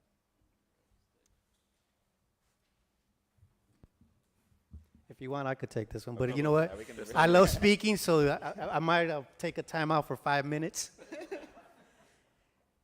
So there's always opportunities to grow. There's always opportunities to learn. We're always learning. Don't let that take you down. I always say, pick yourself up and dust yourself off, regardless of what it was. Just don't ever try not to make that mistake. One of the mistakes that we commonly make is sending that email when we're emotional. When we're emotional because somebody is thinking a different way, or you know what, they didn't pull their end of the bargain, and all of a sudden you feel you have to reply with just an emotional email. I've learned to not write my responses in email, number one. I actually put my responses on a Microsoft Word document that I don't accidentally hit send, because I've done that as well. And I'm going to tell you right now, when you send that emotional email, you're going to regret it right away. Do not. So my advice to all of you, write your responses on Microsoft Word, something that can't be sent accidentally. Don't even do it OneDrive that's connected to the cloud. Right? Do on a, or put it on the board. Do not put it on somewhere it could be sent, because you can't unsend it. And once you send it, and if you copied everybody, that's even worse. Just advice. But we all have those opportunities to bounce back. It's how you bounce back, and that's important, okay? So I think those have been, and I say those. Oh, and the other component is, let somebody read your email. Somebody that has nothing to do with whatever situation you're going through, because if they're your partner, your crime partner, they're just going to add fuel to the fire. And they're going to hit send for you because their name ain't on it. Right? I see a lot of my... But, so... Perfecto. Gracias. Dennis, remember, I teach a 2.5-hour class, so kick my chair if I'm going long, okay? So what I'll say is, having worked in the corporate environment first, I used to be in management. And one time I had a guy who worked for me who came in on the weekend. And the long story of it was he falsified his time card, and the dude ended up getting fired. This is years ago, from a $30,000 a year job for what ended up being like $150. And he had to go that day because, again, if accountants are not doing right, how can we even trust the numbers that you put down on the page if you're cheating? So he said something in the exit interview with human resources that has forever affected how I manage people, and obviously classroom management is that as well. I said, man, your girlfriend's about to have a baby. Why would you do this? And the guy said, because I thought I could. And so for me, that forever had an impact. So obviously, then people couldn't be on, over the weekend if I'm not in the office. But in my class, I never let students think you can be late because you think you can. If you walk in the door, I might say casually, blah, blah, blah, blah, blah. Oh, class starts at 11:15, please get here on time, blah, blah, blah, blah, blah. But I don't want you to think that you can just get away with bad habits. And I'm also going to try to turn that on myself to make sure whatever I'm doing, just because I'm doing it doesn't mean that it's the right thing. Hopefully you got a crew of people that are going to keep you straight. But with respect to that's been an impact on my career from that point on. I will tell you, some bridges deserve to be burned, but don't burn them if you ain't got to. One of my first jobs, I left intentionally because I was young and confident and foolish and did not appreciate the person that was my supervisor at the time. And on my way out, I let them know all those things I did not feel about them with my exit letter, but my resignation, and I was politely escorted out of the building with the help of security. But I say all that to say, and it's fine, it hasn't come back yet in life to be an issue, but in higher education especially, this is a very incestuous career. You never know when you cross paths again with someone else. Thankfully, that was in social work. It was not in education, because it was not in higher ed. I'm sure I see them in a circle still to this day. You will see people in circles all throughout your career. Every interaction is an interview, period. Today, for students, is an interview. Today, for faculty and colleagues, is an interview. You may meet a president today that you don't know if they'll be your president tomorrow. Things happen. Presidents move, faculty move. So every interaction is an interview.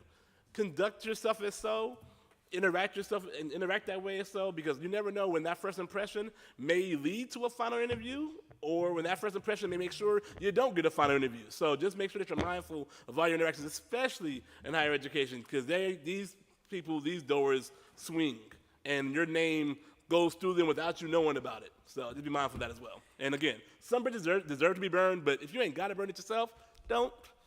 Just saying. Could I help on bridges? Don't ever burn your bridges, my brother. No matter how much you want to burn that bridge, because you mentioned it, you never know when you're going to need that bridge. And that circumstance at that time might have not been perfect. Just, I love you. So just be careful. Again, go home, write it down, whatever your thoughts are. Buy a punching bag. But don't ever burn that bridge, because you never know when you're going to be in an interview. That individual might be the one that's welcome you in and say, come on in, you're our next candidate. Or the worst part is if you're in a final interview and that's the person that you burn your bridge with. So just be mindful of that. Be professional. Always, always, always. And it goes a long way. No matter what you think of the deans or the vice president or even the president. So, but I hear you. But we learn to live, right? Live and learn. Yes, yes. Because and also that's one thing. Don't put a letter, because later on they could always bring it back, right?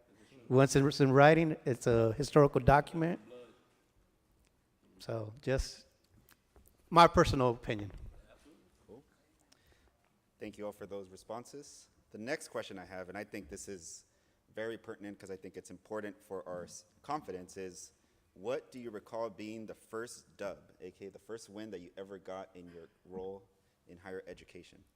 And the reason I say that is because we always enter a new space, especially as early career professionals, and we experience not only what, that's in the first gen realm of imposter syndrome, but everybody experiences imposter syndrome when they start a new job. And it's like, do I even belong? Is this even a right fit? Is this the right move? Especially with the pandemic, right, is when we shift into new careers, is like income stability is so much vital now, right? It's like, how do we make sure we also take care of ourselves and our loved ones? So I think that first career win is always something that is memorable, I think. So what was your career win, and how would you define that? For me, this happened maybe 3 or 4 years ago. I had a student. I don't even recall the student.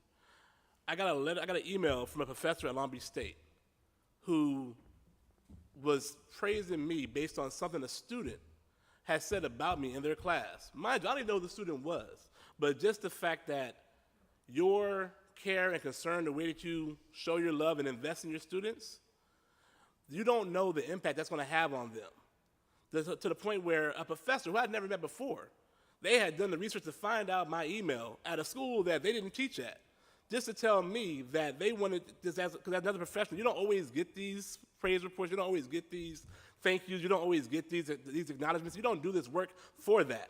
But when you do get it, it does make you feel dang good. So that was I've been a high school counselor. I've had students graduate and get PhDs, all kind of stuff. But to have another professional at a university that I didn't get into, I applied to Long Beach State. I didn't get into Long Beach State. I went to UCLA because I didn't get into Long Beach State. Yes, I went to UCLA because I didn't get into Long Beach State. So to have a professor from a university that I didn't get into, and my father didn't get into, my dad went to Long Beach State too. He didn't get in. It's from a school that we want to go to, he didn't go to have a professional acknowledge my professionalism and acknowledge my efforts in the investment that I pour into my students.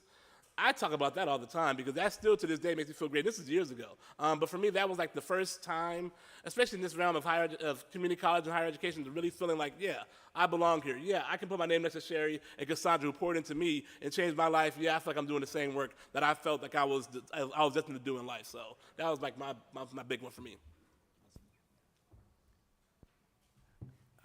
For me, I think going back to my initial story of my way into community college, when the first part of my story was when I came on as an adjunct. So I worked for 2.5 years. You know, as we know, the pay to be an adjunct is not a lot. So I would tell people I would subsidize my teaching pay by being a consultant in accounting. So literally, I would go do that for 20 hours a week, and it would pay my real bills, and then I'm just in here. Then they had a job, and this is back in 2001, that came available in the accounting department.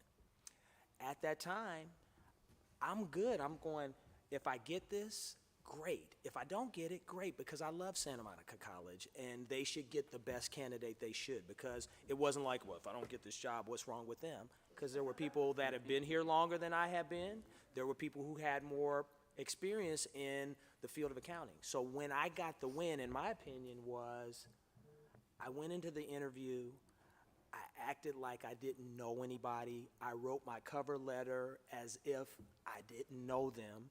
I give, those of you that know me Dr. Jeffrey's in the back. If there's anything I got on us, it's energy. You know, if you want some energy, I'm your guy. So I'm like, I'm excited to have this opportunity, blah, blah, blah. So I treated it as though I didn't know the folks, because often those of us who have been a place before, you go, you know who I am? You know, why can't I get this? You've seen the committee. So I went in as if I didn't know them. I went to the interview when we were obviously still in person. I shook hands with everybody on that committee, even though I knew 4 out of the 7 people. And so when I got the job, I was happy. And then the next year, the recession hit. And they hired 30 people the year I came on. They hired 7 the next year. And that was 2002, the tech boom, all that stuff, until probably 2006, 2007, when things opened up again. So that was a blessing for me that, again, I couldn't have controlled that, because, you know, I just went in there and tried to do what I could at the time with what I had, and I was really thankful that I got it. To build on what my partner just said, in regards to positions, a lot of times we're thinking, okay, somebody's going to come tap us on the shoulder and says, oh, come on, you're next. My biggest win was when I realized, no, I got to make my own opportunities. And if that opportunity means I have to leave my institution and expand my wings somewhere else, that's where I realized, okay, you know, sometimes, yeah, you love the institution, because I thought I was going to be working for Cal Poly Pomona for my whole career. But like I said, those opportunities were coming up, and I was expecting somebody to come and tap me and says, because you're doing so good as an admissions counselor, we want you to apply for the coordinator. That doesn't happen. You make your own opportunities, even if it's outside your institution, even if it takes you out of your comfort zone. And so once I realized that, I think that's the biggest win, because then that's where I started to move up in regards to taking on the role of interim.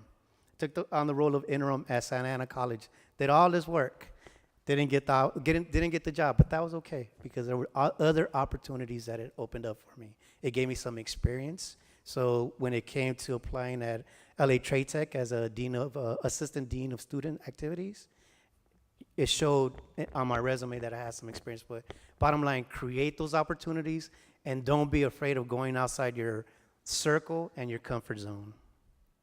And on that note, don't be afraid to leave if you don't feel valued.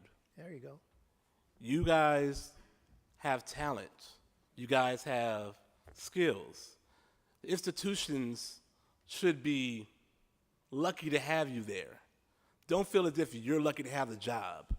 Don't feel as if tenure was given to you. You earned that. And don't be afraid to leave it if you don't feel as if you're getting the value that you're bringing to the school. So don't settle to be somewhere that you're not appreciated. Make sure that you make that institution understand your value, because you know that you have it, your students know that you have it, and you deserve to be somewhere that values you and values what you're bringing to the table. Thank you, Chris. Yes. Yeah, there you go. So that actually reminds me of a post I saw on LinkedIn that said, instead of shifting the mindset of I'm so lucky to be here, shifting it from they're so lucky to have me. Yep. And I think that's just attesting to what you said, Chris. So thank you for that. And just going back into the concept of mindset, I mean, a lot of it is also our own self, but also the next thing is community, right? Comunidad. Who are there? Who is our support systems? And so the next question is about support systems, any mentors, especially in your early careers as you're trying to navigate it. So I guess we'll start off, how did you find your mentor or community, and how vital was that for your own professional growth? I can start with that one. For me, that first sense of community started when I was on the campus at SC, and there was an organization called the National Association of Black Accountants. And so NABA was the first professional/student organization that I was involved in. And they got my mind focused on what's ahead and what to expect. So whether it was navigating the politics, and again, you talk about, you know, education is probably on the far liberal side, accounting is on the far conservative side. So it was stuff like, back in the day, interviewing a black or a gray suit, or a gray or a blue suit. It was, don't leave before the partner leaves. Even if you got there at 6:30, if the partner is there at 7, you stay. So that kind of stuff allowed me to understand early on there's a game that's being played, and that sense of community by people that have been before you. That's what's so great about this here, the Men of Color network that is here, is that we're giving these students a pathway. We're giving them the road ahead so that if they care to hear it, they get two things. They get to see what's on the road, but then they also get mentors. And you got folks that you can call, you know, to say, hey, how did you navigate this when this person was doing that? So I've got people that from 30 years ago, if I called them or emailed them, they would say, hey, you know. And so I've got boys of mine that are saying, you know, we're looking in this equity space. I just talked to him. He's the vice president of equity and inclusion for this company. Call him right now. Those are the folks that guy can get you. Here's how he got the money for that. Those are some of the things that some of my buddies who are working in those kinds of communities, they have because that network is there and it'll stay. So that's what I think worked for me. For me, like I mentioned before, Cassandra Patillo and Sherry Bradford. Mama Cassandra and Auntie Sherry. My first network in higher education was the Black Legions program at Santa Monica College. That was the place that I felt like I belonged. That was the place that I felt like was family. That was the place that held me accountable and would not let me slip up. And we all need those spaces, especially in institutions and places sometimes you don't feel like you belong. That's why I love being a part of MOCAN and giving men of color as well as women of color and people of color across the diaspora support and feeling as if they belong and to show them representation that you do belong here. So that's where it started for me. When I transferred to UCLA, I joined a fraternity, Alpha Phi Alpha Fraternity Incorporated, that I'm very proud to be a member of because when I got to UCLA, though I was a strong student at Santa Monica, when I got to UCLA, I still felt like I didn't quite belong there because going from this support network of Black Legions to this campus that don't look nothing like me, and finding these small pockets that do represent me, and then seeing the excellence that fraternity embodied really gave me the confidence of knowing that if they can do it, I can do it, and whatever they got, because when I saw them graduate with all the stars and bars and all the ropes and all the accolades, I'm like, well, if they can do it, I need whatever they got to help them get that. So that's what the other network, and then just being mindful of iron sharpen iron. If you are the smartest person in your circle, you need to find a new circle, because you are not going to go to as high as you belong if you have folks that you always have to pull up as opposed to folks that are pushing you and propelling you and making you strive to want to do better. So surrounding yourself around people who are better than you and everything makes you get better at everything as well. And then once you call up to them, you can challenge them to do better as well. So always just trying to surround yourself around folks who are smarter than you and never wanting to feel too comfortable in any space. You want to feel discomfort is good. That means growth is happening. So it's okay to be uncomfortable. It's okay to be out your comfort zone. You want to feel support in some instances, but also you want to feel that challenge and that angst of saying, I know I need to do better because they're showing me they're doing it. I should be able to do that as well. So. In regards to mentors, always keep in mind that there's different types of mentors. Your community mentors, your one-on-one mentor, but also your organization. Because you could just learn just as much from an organization that's dysfunctional to one that's actually working well. As a matter of fact, I could say you learn more from a dysfunctional one because you get to see how you don't want to do certain things. You get to see what worked and what didn't work. And that's also a type of mentorship. So keep that in mind, that you're always being mentored by your surroundings. And so what you do, like I said, with that is where you need to embrace and don't send that email. I'm going to keep saying that. Awesome. Don't do it. So we do have a few I have minutes. a lot of PTSD on that. So we do have a couple minutes left, but I do want to ask a question. If you were to look in the mirror and you see your younger self, what piece of advice would you give that person in the mirror? Get comfortable with delayed gratification. It ain't gonna happen overnight. Embrace the struggle, be okay with the struggle, and just let that fuel your fire. Don't give up, don't quit, but just know it's gonna take time, and that's okay, because once you get there, you'll appreciate being there so much more, and then you'll value people appreciating what you've done to get there so much more, and you'll demand the respect that you deserve. So, just be mindful of that.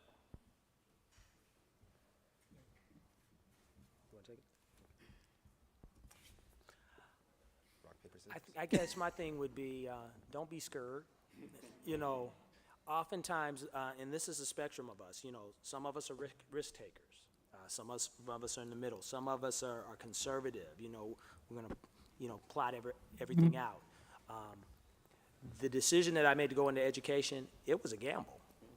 It was a calculated gamble because as an accountant, every step that I had taken from the time I left SC to the time I got to become the director of finance at KTTV was I was either step up or the same level, step up or the same level. The last two jobs that I interviewed before I left entertainment, vice president of finance at KTTV and director of finance at the Dodgers. And I interviewed at the Dodgers. The guy who was interviewing me, I played softball with at Ernst & Young.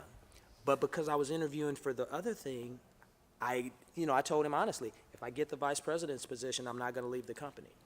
My point being, when I made the decision to go, I didn't have a job for 10 days. That conversation about coming to SMC, that happened between the day I left and the day that things happened. And literally from there, it blossomed. All I knew was I was going to take the CBEST, I was going to hustle, I was going to consult. And if I was scared, I never would have taken that step. So don't be, capricious, but think about it and don't be scared. And then to add to that, just don't be afraid to ask for help. I think that's what I would tell my young self. Don't be afraid to ask for help. You don't have to try to figure it out on your own. There's other individuals that have already gone through that could provide you with some insight. Do not be afraid to ask for help. And that goes out throughout your professional life as well. Don't be afraid to reach out and ask for help. There's a lot of tidbits. There's a lot of trades. I was going to say tricks of the trade, but there's a lot of help that we could provide. Awesome.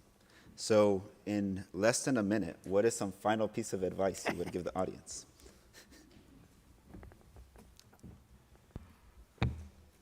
Keep grinding. You guys are enough. You guys do the work of helping our students. So celebrate that and just continue to do what you do. And if you do it with the right heart, people will find you.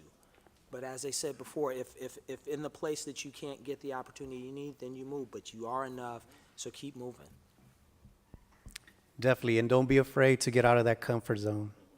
A lot of times we get comfortable where we're at and make your own opportunities. Make your own opportunities. Awesome. Well, thank you all for sharing your wisdom with us and your experiences with us. So just want to give you all a round of applause. Thank you so much.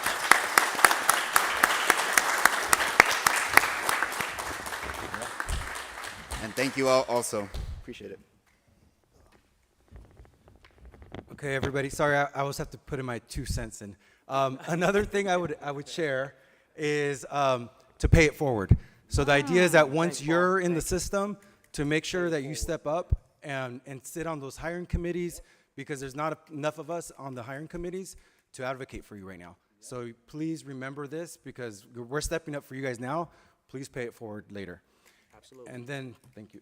And then the second one is, because I'm seeing two young men in here that did this, where, so with Dennis, I spoke at one of his graduate classes at USC.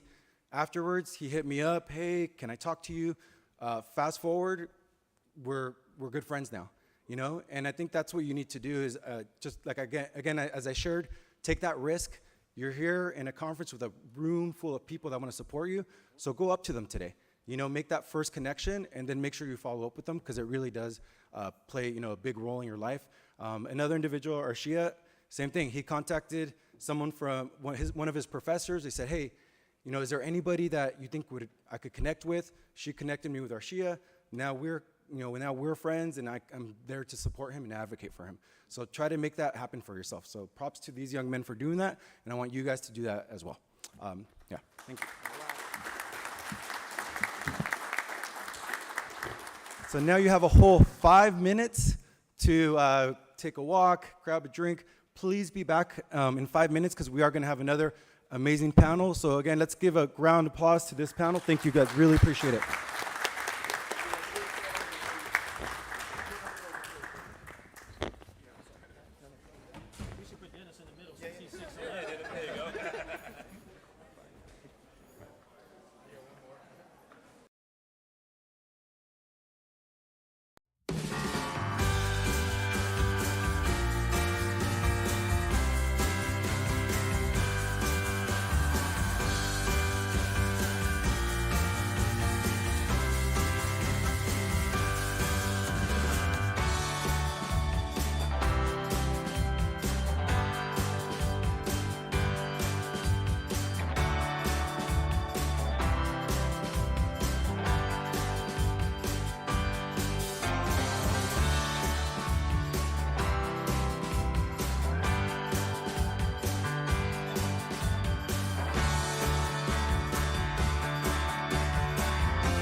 College is going to be our, I was going to say our narrator, but he's not our narrator, our facilitator. So he's our facilitator for today, and let's welcome Jonathan.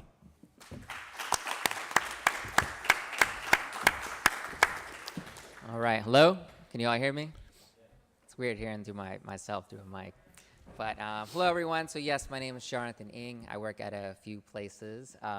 Namely, I work at Pasadena City College for their Men of Color program. I also work at College of the Canyons for their Ujima Scholars program. So I just started my full-time role there.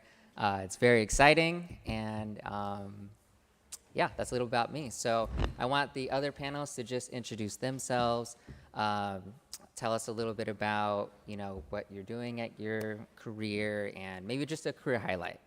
So we can start. I'm gonna keep this one short, because people know I can talk.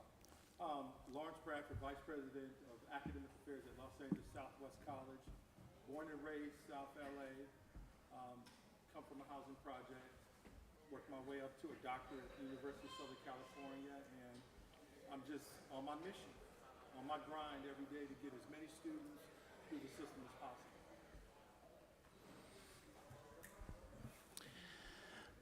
Buenos días, good morning. Jose de Jesus Hernandez Garcia Plasencia Velázquez de la Torre. No, I'm just kidding, it's just Jose. I gotta be real here, no. I'm the Interim Associate Dean of Outreach, Onboarding, and Student Engagement at Santa Monica College. I am an alum from SMC. I'm first gen. I'm somebody who never thought would be in college. I actually wanted to be a mechanic because I love cars. I love lowriders, that's my life. And realized that cars don't talk, and I actually enjoy talking to people. They talk now, but they didn't talk then. But I've been a middle school counselor, community college counselor, and worked about 4 or 5 different campuses. And just like was mentioned earlier, I love what I do. My goal is to get as many students as I can the opportunity for upward mobility and really showcase their talents, because I think every single person in this room has something to offer, and we all have something to learn from each other. Welcome. Great. Hello, everyone. Hopefully everyone can hear me. I'm so used to walking around and talking, so it's kind of awkward to sit at a table and speak through a microphone. My name is Alberto Pimentel Jr. I'm an assistant professor of sociology here at Los Angeles Harbor College. I myself am also a community college product. I grew up in East Los Angeles, went to East Los Angeles College. When it comes to what I do here, other than teaching, I'm one of the co-coordinators of distance education for LA Harbor. So all the online Canvas stuff, that's myself and my buddy Jonathan. And in addition to that, I co-founded with an advisory council here at LA Harbor, as well as one from USC, 2 very unique engineering programs focused on leadership at USC. The first one's the Howland program. It's the Higher Education Leadership Empowerment Network. We're in a second cohort right now. If you have any questions about that, we're actually recruiting students, so I'd love to connect with you and see how we can expand that. The second is the Disruptive Technologies with an Entrepreneurial Mindset program. Oh, thank you very much. Sorry.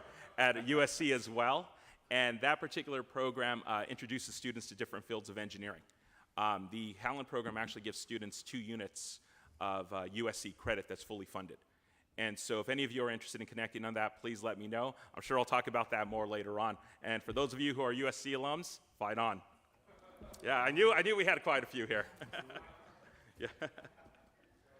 Thank you. Good morning. Abiodun Osonigbeju is my name. I'm all the way from Nigeria. I've been here for a while. And I am now at Compton College. I'm one of the deans on campus. I oversee the STEM and also the health and public services. I've been doing that for the past, since 2015. So that's me. Okay. Thank you, everyone.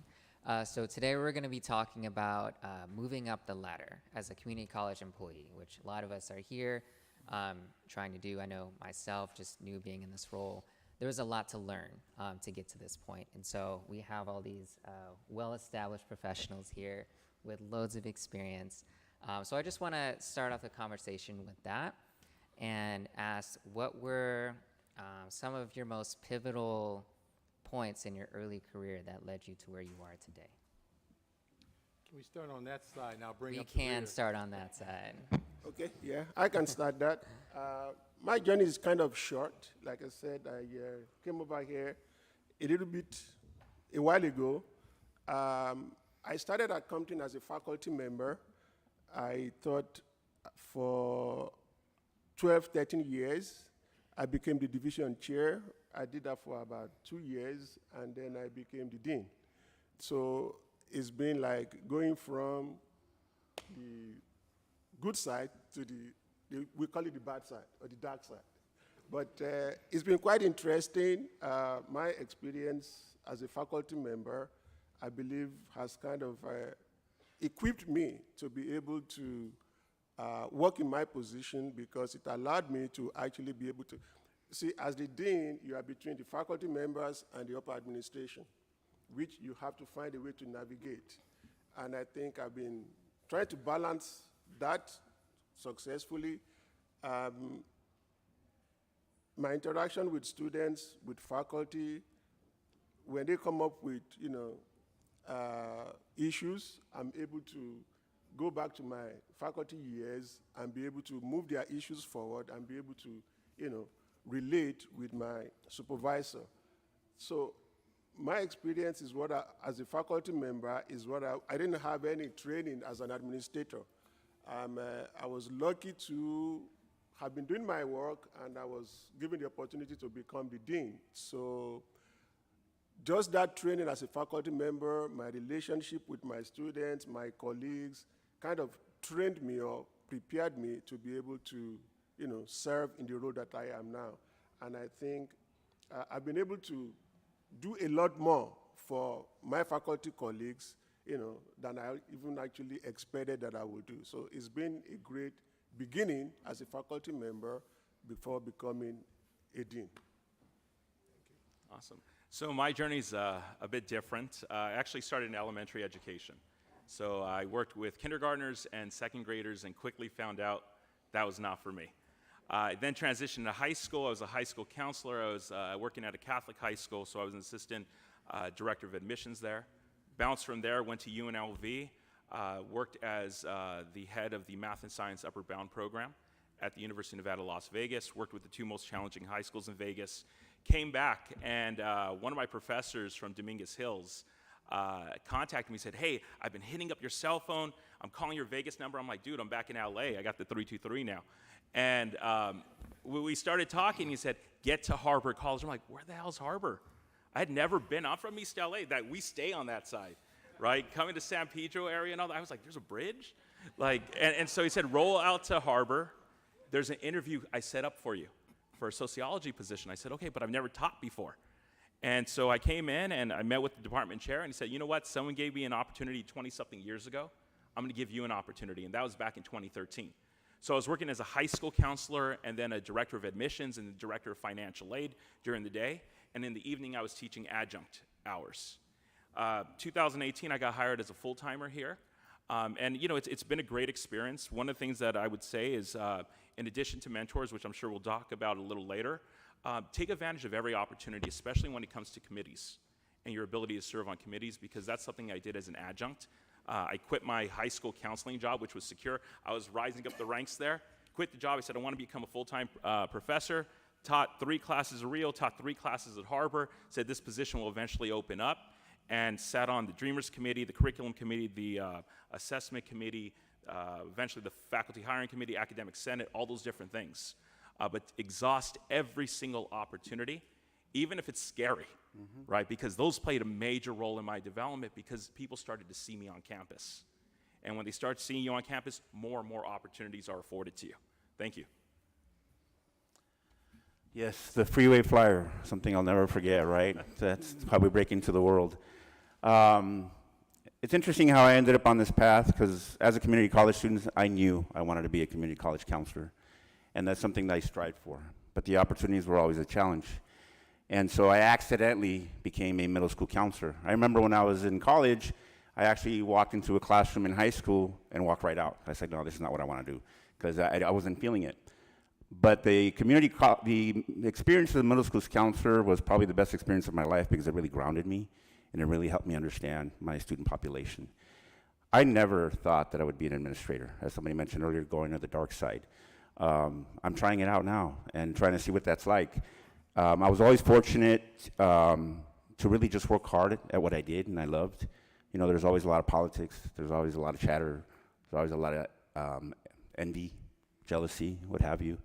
I'm one of those who really just focused on what I did. And at the end of the day, it was my students, because that's what I was there for. And the work spoke for itself.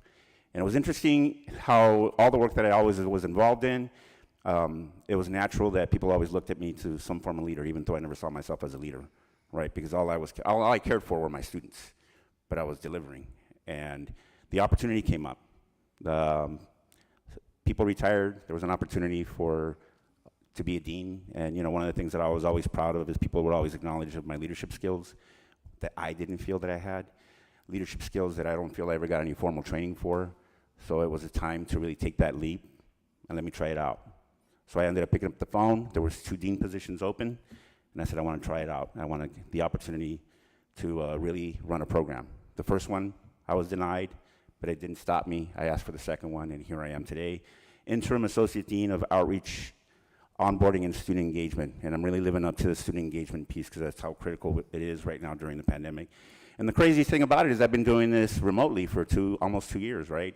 And I think that's the scariest thing, is really trying to understand the field in a remote environment and really understanding where our students are coming from.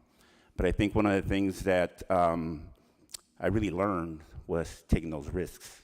Because as a middle school counselor, I was tenured. I just had a baby, and my previous job that I was at covered full benefits. And I knew that that wasn't for me. I wanted to be at the community college. And I left. And of course, with the support of my wife, with her blessing, I left a tenured position. I didn't have a guaranteed job. I ended up getting lucky enough to get a part-time job at El Camino, and I was ready to work at Apple because I always liked gadgets. But I had to find something to make up the difference. But because I hustled and I never stopped, I got lucky, and I got an opportunity at SMC at a time when the recession was starting to hit in 2010, and the job was never guaranteed. But here I am. I was able to get a tenure position in 2013 and never look back and just keep looking forward. And just like Dr. Jimenez said earlier, I'm here because of other people. And so everything that I do and what I do every day, I pay it forward because of our youth is our future. And one of these days, I hope not to be irrelevant, but I will. But they keep me young, and that's why I'm here. All right. You know, I'm going to use a guided pathways analogy because as an ex-athlete, I believe you have to eat, drink, and sleep your passion. And that's what I'm all about. I got lucky as an undergraduate. I got hired as an intern in the Office of Student Affirmative Action. I got a chance to see how outreach and admissions works. While I was at Cal State LA, I got my bachelor's degree in psychology. I got my master's degree in counseling. And it was when I got my master's degree in counseling, someone said, you ought to speak to the vice president of student affairs. Ask him how he got to his position. So I set up an interview as one of my class assignments. And I met with Dr. Taylor, and I said, Dr. Taylor, how did you become a vice president? He said, well, Larry, when I got my bachelor's, I got my master's, I got my doctorate. I said, what kind of doctorate did you get? He said, well, it doesn't really matter. You get yourself an EDD or a PhD, but you need to push for the terminal degree. Because eventually, once you get your terminal degree, you're not going to have a problem getting a job anywhere. And man, was he right. I fast-tracked like nobody's business. I got my master's degree, and at the same time, I had just gotten a full-time position at Cal State LA. Networking is everything. It's everything. It's not always what you know. It's who you know. People are always watching you. Mm-hmm. You never know who's watching you when you're doing presentations, when you're interacting with students, when you're at administrative meetings, or when you're a student who's on a committee. Man, I fast-tracked real quick. There was a position open at the University of Southern California for Assistant Director of Undergraduate Admission. I got that job. Within 2 years, I applied for the Associate Director of Undergraduate Admissions at USC. I got that job. I wrote the National Recruitment Plan for Students of Color. I could tell you how many African American, Asian, and Hispanic students that we were recruiting every year, what states they came from, what their SAT scores, what their GPAs were. I was able to sit down and take a kid from Florida who had a 3.5, 700 SAT to say, you know what, Dr. Dennis, our vice provost, we need to admit this kid because we know that the University of Southern California is going to change this person's life. My first year when I came to the institution, it was all SC. But then I began to realize, you know what, all my schools in my community, my Jordans, even my East LA schools, my Garfields, my Franklins, my Roosevelts, these kids come from different backgrounds. And these SAT scores and all these GPA things, we had to make certain allowances because we had to make sure that the least of us had an opportunity to get into these highly selective, predominantly white institutions. Then I became a Harvard Summer Fellow when I got into the University of Southern California to get my PhD. And it's funny, a kid from the projects, Harvard University, for real? For real? What you know about Harvard? You know about the ghetto bird flying in the neighborhood. You know about the LAPD. You know about the inferior education system. You know that the majority of our kids who are coming through a lot of our LA Unified schools are not getting the education that they should be getting, but at the community colleges, we pick those students up. So from there, I went to Cal State, from Cal State LA to USC. Where did I go when I went to, I was working on my doctoral dissertation and I started doing research and I found out that more than half of, or at least half of all undergraduates that attend college nationwide go to community colleges. I said, I'm in the wrong place. I don't need to be at a place where people of privilege are getting into. They got theirs. I want to help other people get theirs. So I applied for the director of VOPS at Compton College, got that position, saw a position open at Los Angeles City College, became Associate Dean of Admissions and Records, applied for another position, Dean of Enrollment Services, got that. And then I didn't know that somebody was watching me. The president was watching me. And after 7 years in that position, the president pulled me to the side and said, the faculty think that you would be a great Dean of Academic Affairs. And I said, I don't know, Dr. Gibbons. I'm used to working with students. And she said, well, it's a different world, but you're still going to be working with students, but you're going to have a chance to shape the institution, the curriculum, work with the faculty. You're going to have a chance to affect the way that faculty interact with students. And I said, I'm with that. So I spent 5 years as the academic dean, and then I didn't know the chancellor was looking at me. And someone came in my office one night and said, your name is on the vice president of academic affairs position at Trade Tech College. I said, what are you talking about? I'm not trying to be no vice president of no academic affairs. And sure enough, someone coaxed me into applying for the position. I got the position. But then, shortly after getting there, I got the position I'd always wanted, vice president of student services at City College, the first African-American vice president of student services ever at that campus. And then, of course, I wanted to return home to South LA. Saw a position as Vice President of Academic Affairs at Southwest College back in 2014, applied for that position and got that position. My next move is the presidency. That's what I'm looking for right now, even though I'm a little stalled because I just found out yesterday that my oldest son will be a freshman at the University of California, Berkeley, admitted to the major of aerospace engineering. So, that's my voyage. And I will tell you, along the voyage, there were bumps, there were bruises, there were people telling me what I couldn't do. But tell me what I can't do, and I'm always prove you wrong. Because I heard somebody say Ganas earlier. It's about grit. It's about believing in yourself. What does Samuel Beckett tell us? Ever fail? Fail again. Next time, fail better. It's about believing in yourself. It's about having that drive. And also, too, what we heard the earlier keynote speaker say, you got to maintain focus and forget about all that other hocus pocus. You're going to have haters. I keep a 6-pack of Haterade in my refrigerator.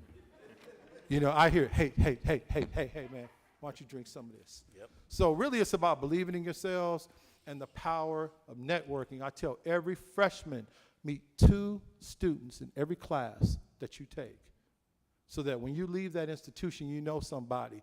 I'm not going to give you my Bill Gates story because I don't have enough time. I want to respect the rest of the panel. But I will say you have to believe in yourself because this is your journey. This is your voyage. This is about you. I got mine. My job, like they said before, this is the rent we pay. this is the debt that we pay, is to help everybody in this room get theirs. Thank you.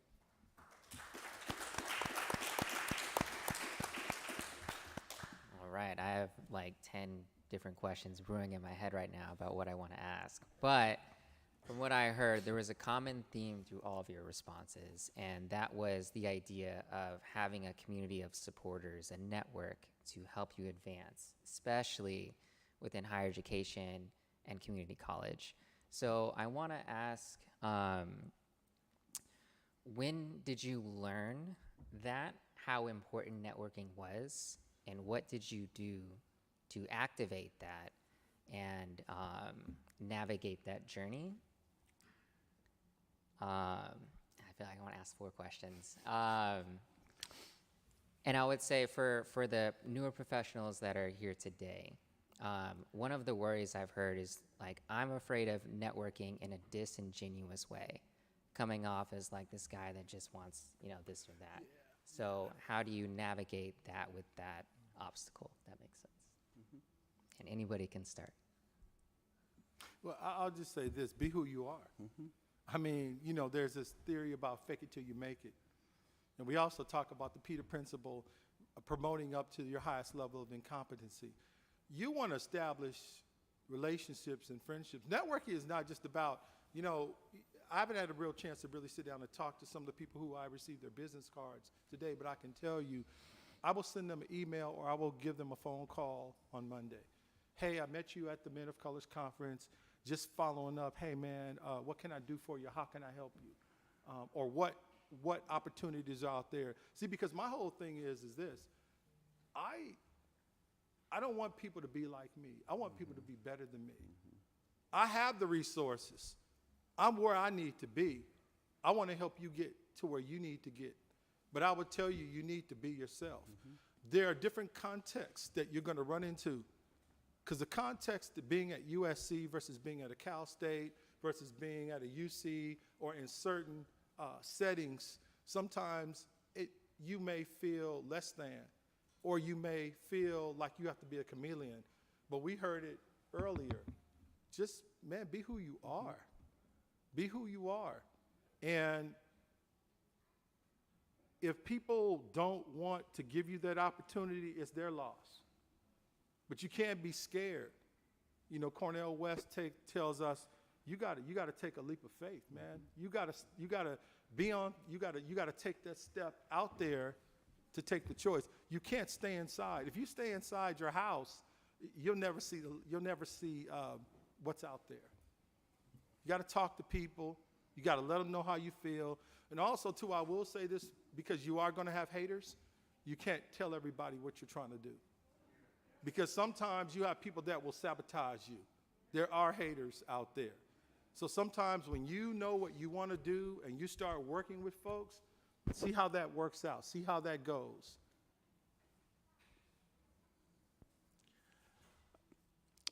I felt like I started networking late because as a first-gen male of color who never saw himself in college or saw himself in higher ed, I always felt I was awkward.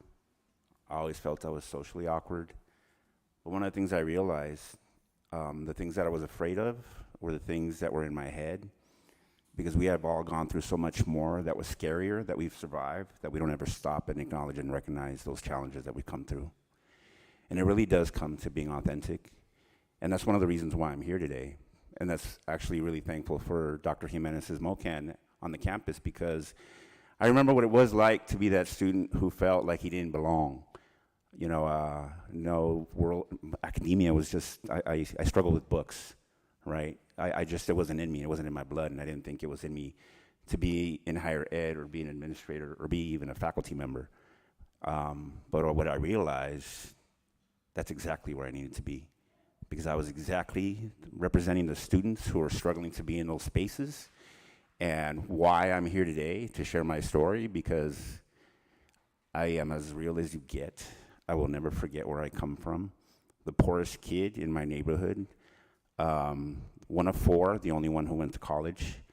And, being on that path was scary, but it's real, and it speaks of a lot, and you all have something you've accomplished.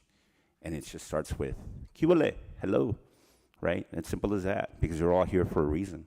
I applaud you all for taking the time to be here today and to listen to these wonderful folks who are sharing their knowledge and their wisdom.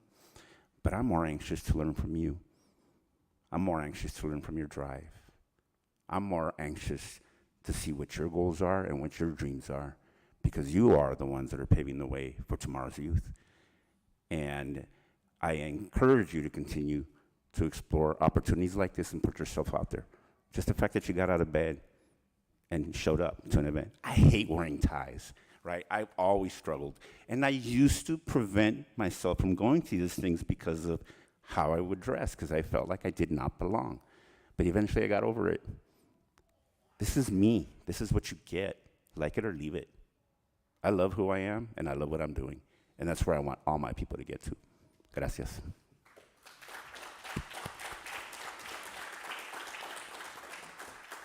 So as I reflect on my whole academic and career journey, I can think of 5 particular individuals in my education life that have had a considerable amount of influence. 2 in particular from East Los Angeles College, Dr. Kala, who's a sociology professor, and Professor Rodriguez, who is also a sociology professor at ELAC. When I went to Morehouse College for undergrad, I had 2 particular mentors. I had Professor Miseducation and Dr. Brown, who really developed my love for education. They showed me what it meant to care for students. They showed me what it meant to always be available. They showed me what it meant to show empathy at times, and also let every single student that you know and you interact with know that you care for them and you genuinely have a love for them. And then I also have Professor Soto, once again a colleague here, who is the one who helped me get the job here. In addition to that, my grandfather, who just passed away on Wednesday, taught me I apologize, taught me about the importance of working with people and treating people well. I remember going to my grandparents' house, and my grandparents are very, very religious and very Catholic. And every time I would go, there would be a different priest or someone of importance within the Catholic Church there. And I got to have those relationships. And it taught me how to talk to people. And then my dad as well, he was a teacher now in the business world. He taught me that importance of networking, that importance of you could build your dreams, but you don't have to step on anyone along that journey, right? And you bring people with you, and he served as a great mentor to me. And then over the last 2.5 years, I've worked closely with Dr. C.L. Max Nikias, the former president emeritus of USC. We're in constant contact, and he served as a great mentor. And I've had individuals that I've conversed with ask me, well, how'd you get in contact with Dr. Nikias? I said, it's simple. I hit him up on the gram, on Instagram. And I send him a direct message and say, hey, Dr. Nikias, we met once before on campus. You probably don't remember me, but my name is Alberto Pimentel Jr. I am a professor at LA Harbor College, and I would love to have you come speak to my students. And he messaged me back within a couple of days and said, yeah, I'll be there. And from there, it was just an expansion of the relationship and the mentorship there. But in addition to that, what I found is being able to ask, right? Don't be afraid to ask, because the worst answer you can get is no. Mm-hmm. In addition to that, one of the things I would say about networking is, as a sociologist, I'm taught to observe, right? We listen to people. We look at symbolic interaction, the meaning of symbols, the meaning of words. And I've recently, over the last year and a half, started doing a lot of political consulting, political advising to elected officials. And I wasn't in that world. But my ability to get into that world was I would invite them over, right? First time meeting them, we'd smoke cigars. I'm a vodka guy, so we drink vodka. And we'd sit there and we'd talk. And, politicians like to talk. And so I would just sit there and I would listen and listen and listen. And I would ask them questions. And I would say, where can I help you? Not what can you do for me? Where can I help you?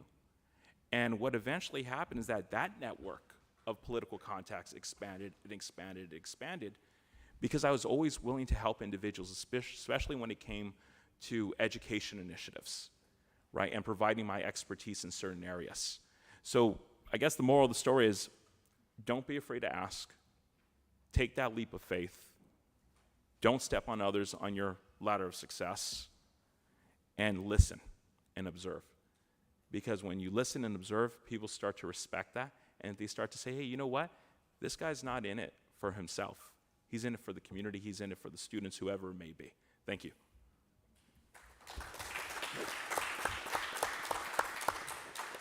So if I may just add a couple of words to what has been said, which kind of applies to me almost. I said at the beginning that I started as a faculty member. And starting as a faculty member gave me that preparation. And up till today, I still keep my relationship with my faculty colleagues. We'll still go out to have lunch. We'll still talk during campus hours. We'll still meet one another whenever it's possible. So I believe keeping that relationship with faculty, it's a very good thing that has helped my job, my current job. So when I transitioned from being faculty, I should also mention that even when I became the division chair, it was because of the promptings of my faculty colleagues. You know, we started together. They said, you got to be our division chair. Okay, I became the division chair. When the position for the dean position opened up, it was my dean then that actually tipped me and said, hey, you got to apply for this position. So that dean kind of left, she left, and then I became the dean, and I happened to be working with a VP. I still call her big sister till today, because we had a very good relationship while I was with her. I learned almost everything I know about administration from her. She's been doing it for 30-something years. So it was just like picking her brain every now and again. So she really kind of helped me. She's retired now, so I still connect with her, but then I make sure that we have this association. I know some of my colleagues who belong to it, the academic administrators, ACCC. I can't put the full name together again. But this is where administrators in California meet, and you make connections. You interact with people in the same area, in the same discipline, doing the same job. I try to use that as my backbone, as my network. You know, if anything happens on my campus, I can easily connect with one of my colleagues and say, hey, how do you guys handle this? How do you go about taking care of this? So I have that connection, which also kind of supports me on my day-to-day activities. What I'm going to say is, wherever you are, I practice what we call the wise word management. Whoever you interact with, let them feel good when they leave you. Don't let them go back and say, who was that? Why did I even have to talk with that guy? But once they leave, they can say, oh, I would like to talk to this person again. I want to interact with this person. Let me work with this person. That is what I think we should all try. It's difficult because people, I don't want to use the word, they upset you. They do stuff that will make you want to be like them, but you can't let them change you. Manage how you use your words. Make sure your words build people up, encourages people, and people will like to work with you any other day. You call on them, they jump at it. Just like you said, you ask for favor, they are willing to give it to you because they benefited when they were with you. Thank you.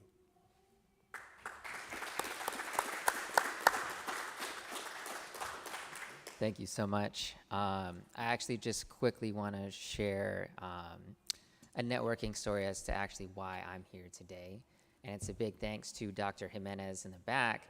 I remember going to an SMC hiring event, and I was in grad school at the time.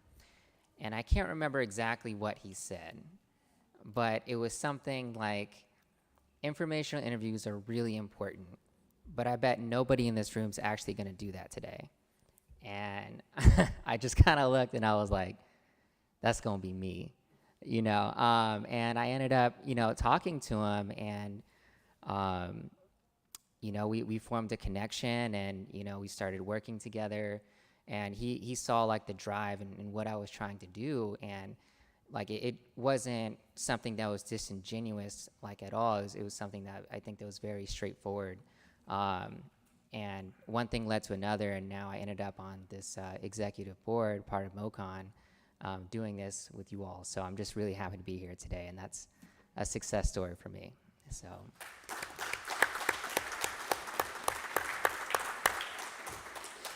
All right. So I know we're pretty limited on time, so I think I'm just gonna ask one more question, and if we have additional time, I'll leave the floor open for you all to ask any questions, okay? Okay, so considering this is about moving up the ladder, throughout the application process, what makes a candidate stand out more, just stand out? So from like resume to interviewing to all of that. Yeah, I'll just be very brief. I'm on a lot of faculty hiring committees. Sometimes you're going to get, depending on, well, I'll use counselors as an example. Those pools could be 100 or 300 applications. And you're trying to gauge the feeling of the committee. Do they really want the best candidates? Because I always push to say, guys, let's not make it 8 just because you guys want to get out in one day. If we have like 20 good candidates, let's interview 20 good candidates. The first thing I look at is your resume, your preparation. We're looking at where preparation meets opportunity. First of all, do you meet min quals? Do you have your master's in the right field? I check that box. Many of you who go through counseling master's degree programs, I went through those programs, we did internships. I like that because I see you're getting practical, hands-on experience. So I look at experience, I look at education. The second thing I'm doing is I'm running straight to your transcript. You don't have to be a 4.0. I just want to see I got a student that's breathing. And, you know, I'm also looking at your coursework, what you've taken. So I'm not saying, oh, this guy's a 4.0 from Harvard versus a person with a 2.5 from Dominguez. I don't really care about that. I just want to make sure that your degree is posted, that you met min quals, that you have some experience, and then what type of experience. Because some folks have had multiple experience at multiple schools doing transfer or veterans or international students, and I'm looking at what does my institution need. Now remember, I'm just one person in the vote in a sea of faculty who also, because they're always going to outnumber me in terms of who's on the committee. They might see what I might see, and they might see, let's give this person an interview. Your cover letter is important because your cover letter tells me why you want this job. And if I see well, you know, my wife told me I should apply for this. Or, you know, I didn't have nothing better to do, so I thought I'd apply for this position. Versus I'm applying for this position because I want to make a difference. I've read the mission of your institution, and I believe in increasing the number of students' success, even more importantly, increasing the number of students who get through the system. This is who I am. This is what I'm about. This is what I believe in. I look forward to an opportunity for an interview. Your cover letter tells me a little bit about you. I haven't had a chance to talk to you, but it tells me a little bit about your philosophy, what's important to you, and also, too, I'm looking at for certain key words. Are you talking about AB 705? Do you know anything about that? Do you know anything about guided pathways? You know, show me that you understand what's happening in the industry right now. Ditto. But like, what else can I add to that? Definitely, the cover letter is going to be critical to really.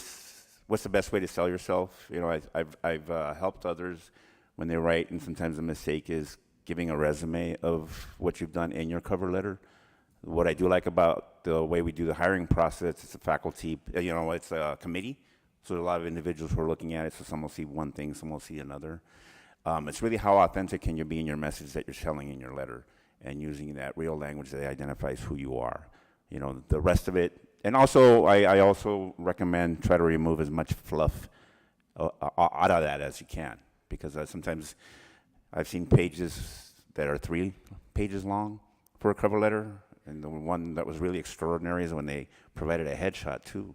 And I was like, you know, it's like, really remember what you're applying towards. And always have somebody else look it over, right? Just to make sure that you're getting that message across. And that's where you want to take advantage of your network as well. I think a lot of times what happens on cover letters is that individuals just find themselves listing all their accomplishments. That's boring. I've sat on committees reviewing applications for scholarships, as well as admission into schools. And I always tell students, if you don't have my attention within the first 10 to 15 seconds, the likelihood that I'm going to take your application seriously is very not likely, right? And so what I find is that when we do cover letters, talk about how those degrees inform your ability to perform that role. And what I mean by that is, when you say, for example, I am a product of community college, I went to Compton, I went to ELAC, whatever school it may be, talk about how that experience shaped your desire to work in a community college. Who are those individuals that connected with you and influenced, your passion for community college students? 3 of my degrees are from Cal States. One's from USC. I could talk about the difference between going to a private institution and a public institution, going to a 2-year and going to a 4-year and then going to graduate school. I talk about those in the applications. When I talk about committees, I talk about the reasons why I'm serving on particular committees. Because you have individuals who want to have a laundry list. For those of us who've worked with high school students, you know that high school students just like to accumulate on their applications because they think that's going to get them into a university. We have the tendency to do that at times as well as adults applying for jobs. But why are you serving on the Dreamers Committee? What does that mean to you? Right? When I talked about that in my cover letter, I talked about grandparents being undocumented and having friends that were undocumented and why that was a passion of mine. Right? The idea of working on curriculum, I wanted to understand how are we designing the curriculum to improve the way we serve our students? What are the opportunities that we can afford our students? So I think that's incredibly important to do. I think when you go into the interview, don't get stuck behind the podium. I think that's probably one of the most important things. But show your passion. Don't be afraid to be excited. Right? I remember when I got hired here at Harbor for the full-time position, I was literally hired for the full-time position at Rio Hondo the week before. And we were talking about culture. And we were talking about, things that we do in our families. We're talking about traditions. You have to do a 5-10 minute presentation. And I go and I had my little portable speaker and all that. And I was talking about culture. I was talking about family customs and traditions and all that. And then I started playing Suavemente, if anyone knows that song. And the people were looking at me like, what is this guy? I said, this is part of my culture. This is part of my family. When you go to family parties, there's certain songs that are on repeat a little too much sometimes. But I talked about that, and I talked about how that relates to a lot of the students, because 70% of the students at Rio Hondo are Latino Hispanic. I said, chances are they probably heard that song at their parties. And you give students that point of relation. And so I talked about that in my interview, being able to relate, being able to humble yourself. And I think it's important throughout the application process to not only list your accomplishments, but also list what you're going to do for students and what you've done for students. When I was a high school counselor, I always told individuals, it's not what you do for the top 10% that defines you as a counselor, it's what you do for the bottom 25%. And when I was a high school counselor, 97% of my students went to 4-year universities, 100% were admitted 4-year universities, and 75% of them had GPAs below 2.7 GPA, right? It's about showing students a way, and in that interview, you communicate to those individuals that I live and breathe this, that students are my number one priority, and I'll do whatever it takes to get a student from point A to point B. Thank you.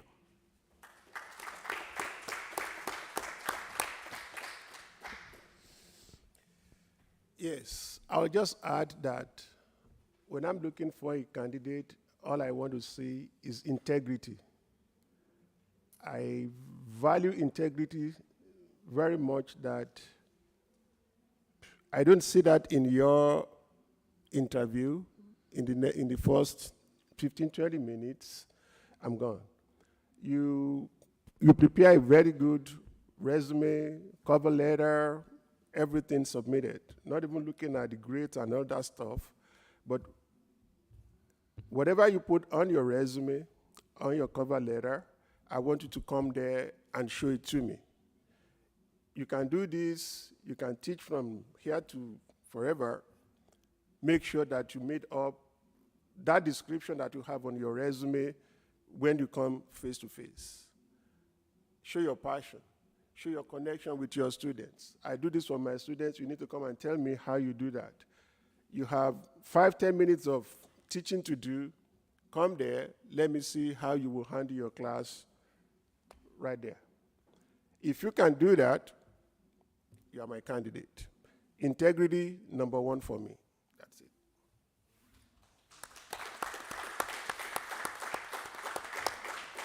Thank you, everyone. Unfortunately, we are out of time today, but there is a networking session after lunch, so you can talk to these guys after. But thank you so much. So again, I always have to give my 2 cents. So again, just what I told Jonathan, informational interviews.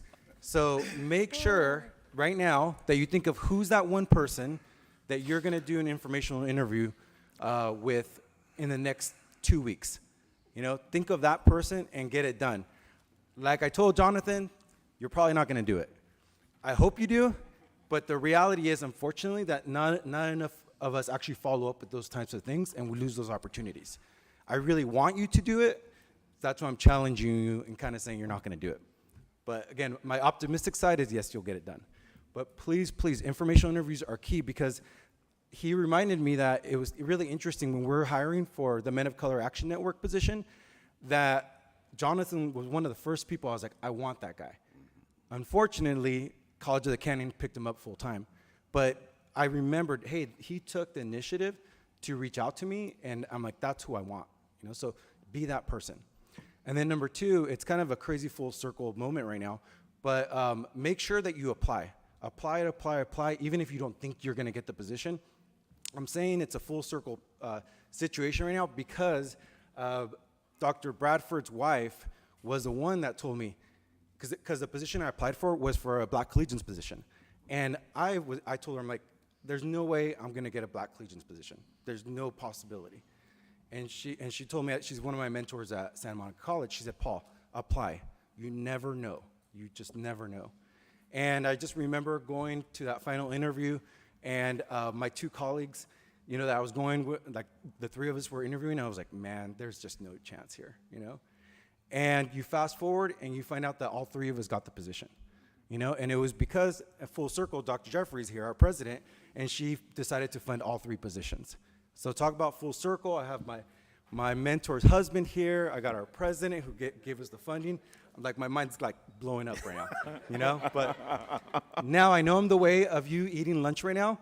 You can hear there's a party going on outside, so go join the party. The food is downstairs. You'll grab your food, and then you'll come back up here. Please, please don't go home after lunch. The idea is for networking and for all of us to network together with other panel as well after lunch. So thank you, everybody.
right? Don't talk bad about the president while you're on Zoom. That never happens. All right, so excellent program today. We're going to close it off with a gentleman, a mentor, an individual that needs no introduction. I know that most of you guys already know him because he's just very passionate, very energetic. We don't want to overload you with sugar, so please let us know. We got water out there so you could dilute it a little bit. So let me introduce you to our keynote speaker, Dr. Rodriguez. He's been in education for over 30 years. So he's been educating the hearts and the minds of a lot of us for over 30 years. We talk about walking on the shoulders of giants. Well, here's another giant that we walk on his shoulders. Dr. Parham was one of them in the morning. Trailblazer when, it wasn't cool to be a trailblazer. So Dr. Rodriguez has been in the game for 30 years. He's a Giants fan, but we're going to...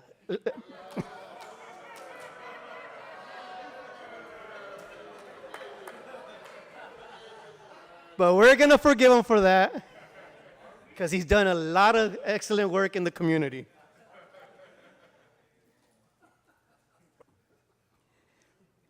So Dr. Rodriguez graduated from UC Davis, where he got his degree in Chicano Studies and what else? Community Development. And he's been doing that for LACCD since 2014. He got hired at LACCD, and you could see the transformation from when he got hired to now. And he'll tell you, we still got more work to do. He'll tell you how many faculty he probably hired. I mean, not enough fingers to tell you how much the transformation that's happened at LACCD. He's a first-generation English language learner. He credits his parents, like a lot of us do, in regards to his work ethic. He is married, of course, and he's also married to another giant, and you guys might also know her, Miss Irma. Yes, let's hear it for her.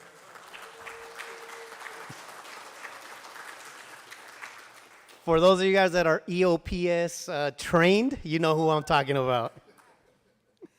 He has two awesome kids. His son, Andres, who's a faculty member at San Jose that teaches in ethnic studies, and his daughter that teaches in a really tough environment. She teaches third graders. She is over there molding minds, getting them ready. So let's hear it for Dr. Francisco Rodriguez.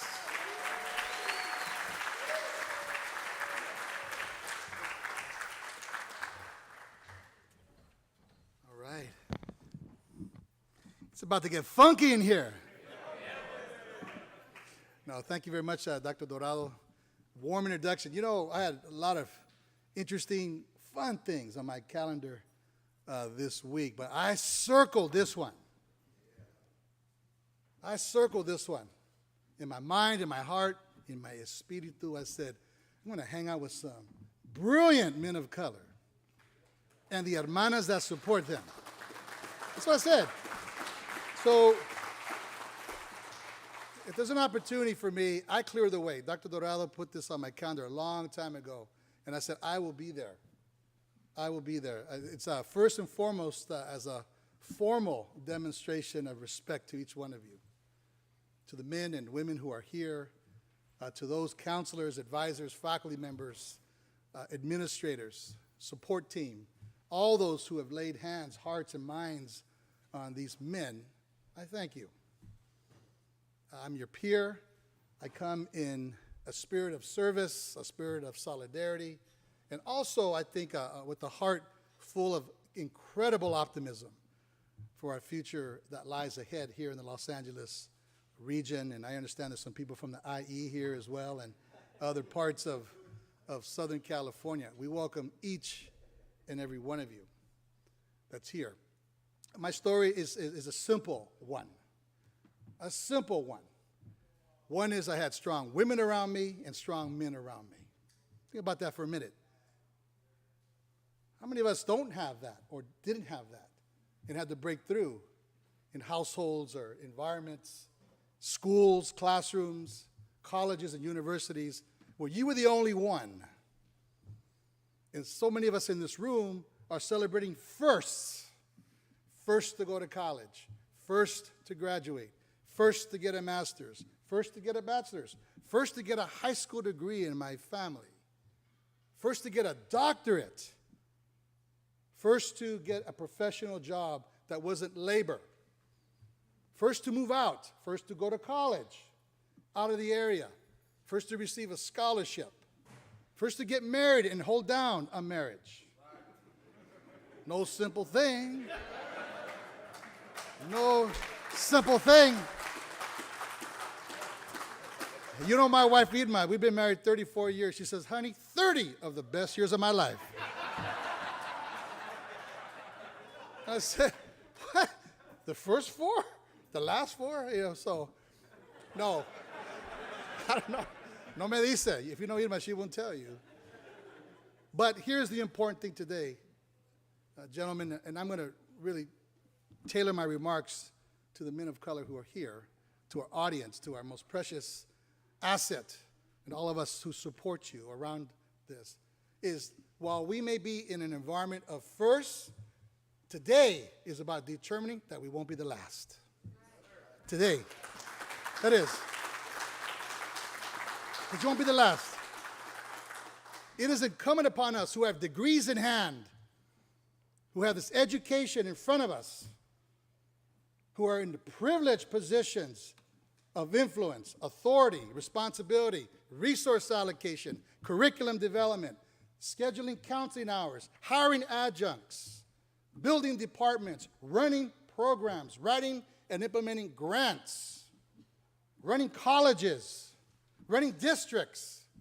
It's incumbent upon each one of us who has this tool called influence and imagination and degree and pedigree that we do one important thing, and that is to use every ounce of our energy to remove barriers.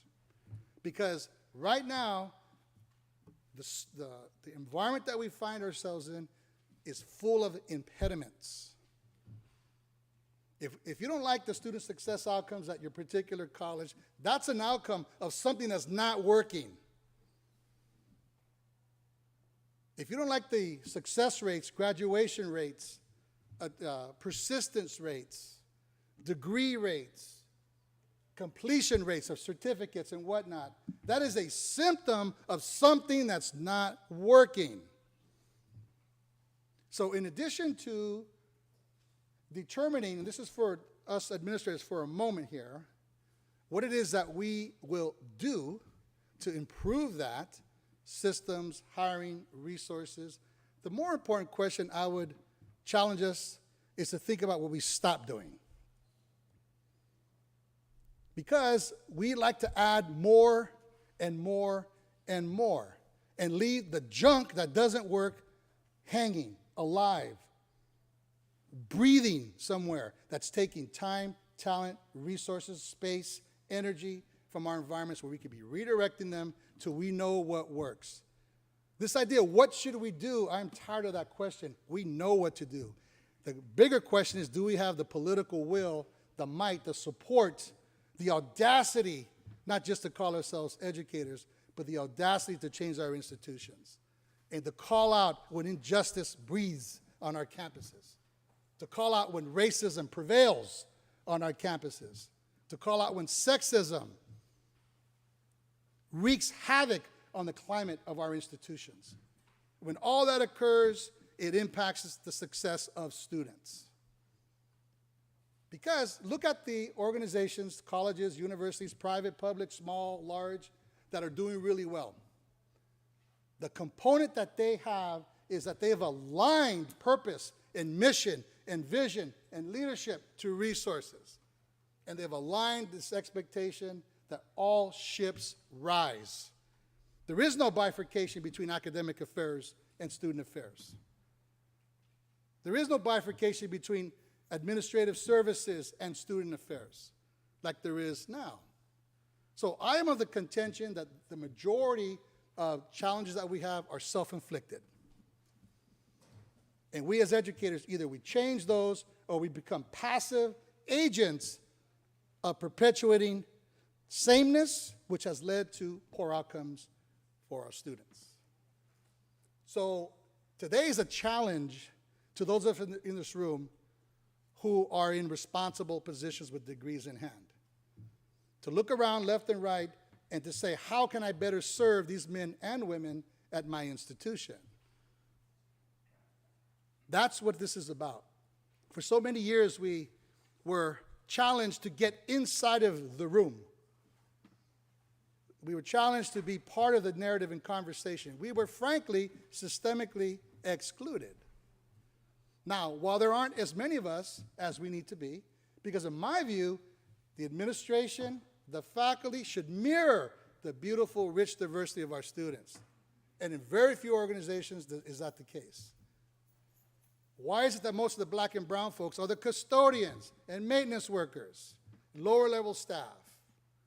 And the higher you go, the less color there is. Well, we need to be very clear that the future is colorized. It is. So each one of the students that we have the privilege of serving, each one of you, for us, it's more than just being a student at our college. You are an investment in the future of California. Yes, you are. An investment. And it's up to us to make sure that return on investment is manyfold by providing support services, resources, all those things that we know the pandemic has indeed exacerbated, shined a very, very bright light on.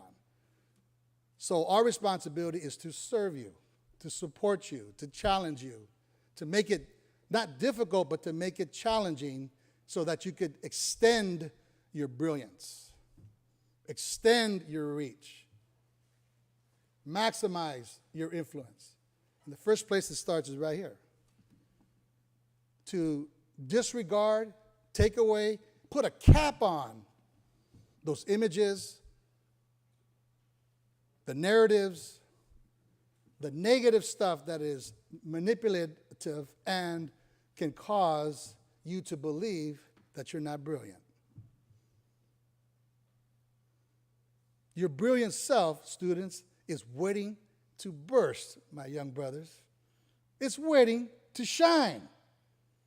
It's waiting to explode. It's waiting to manifest itself in a way that you have never seen before. I had a partner, his name was Freddie Two Brains. Check him out, that's his name, Freddie Two Brains. I said, right? Okay, I was a morro. You know what a morro is? A young man. Freddie Two Brains. He used to tell me, man, Panchito, if you had one of my brains, it split your head wide open. So I thought about that. I go, man, that's a pretty deep thought. But I share that because I've never seen a medical journal that I've read that someone's brain exploded because they were thinking too much or utilizing it too much. Not one. The cap you put on your self-awareness and your brilliance sometimes can be self-imposed. I hope that all the workshops today, all the brilliant men and women that you've come in contact with, the amazing networking that you have done, has demonstrated to you that 1 + 1 = 3. That there's something greater than the two parts that's going on here. You know what that other part is? It's called orgullo. It's called self-esteem. It's called pride. It's called that those who walk with purpose collide with destiny. That's what I'm talking about. You walk with purpose. Walk with purpose. So walking with purpose means handling your affairs, keeping to your word. If it's time to study, get down with it. Time to hang out, get down with it. Time to do work, family, school, etc. This compartmentalization that a lot of very successful people do very successfully, get on with it. Because if you don't give fidelity to each one of those parts of your life, you don't do anything well. You're saying a whole lot and saying nothing when you spin your wheels. I be very blunt because they told me this is hombre to hombre. Close the doors. Let's get down. We're talking man to man here. So I hope you're okay with that. I brought some notes, but chale, man, what these are for? What are these for? I'm just speaking from the heart. So, okay. So, yeah, so let me just share this. As we move on and as we start thinking about things to do, things to avoid, let me just start with a couple things to avoid.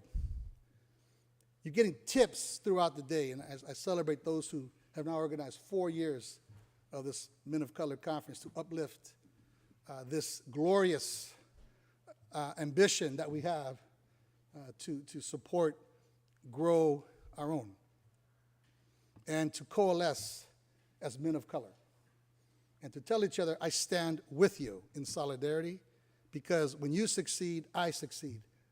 Tu lucha es mi lucha. Your fight is my fight. That was a theme from when I was down in San Diego, the HUBU, Hermanos Unidos, Brothers United. That's kind of a prevailing theme, mostly around the black-brown stuff,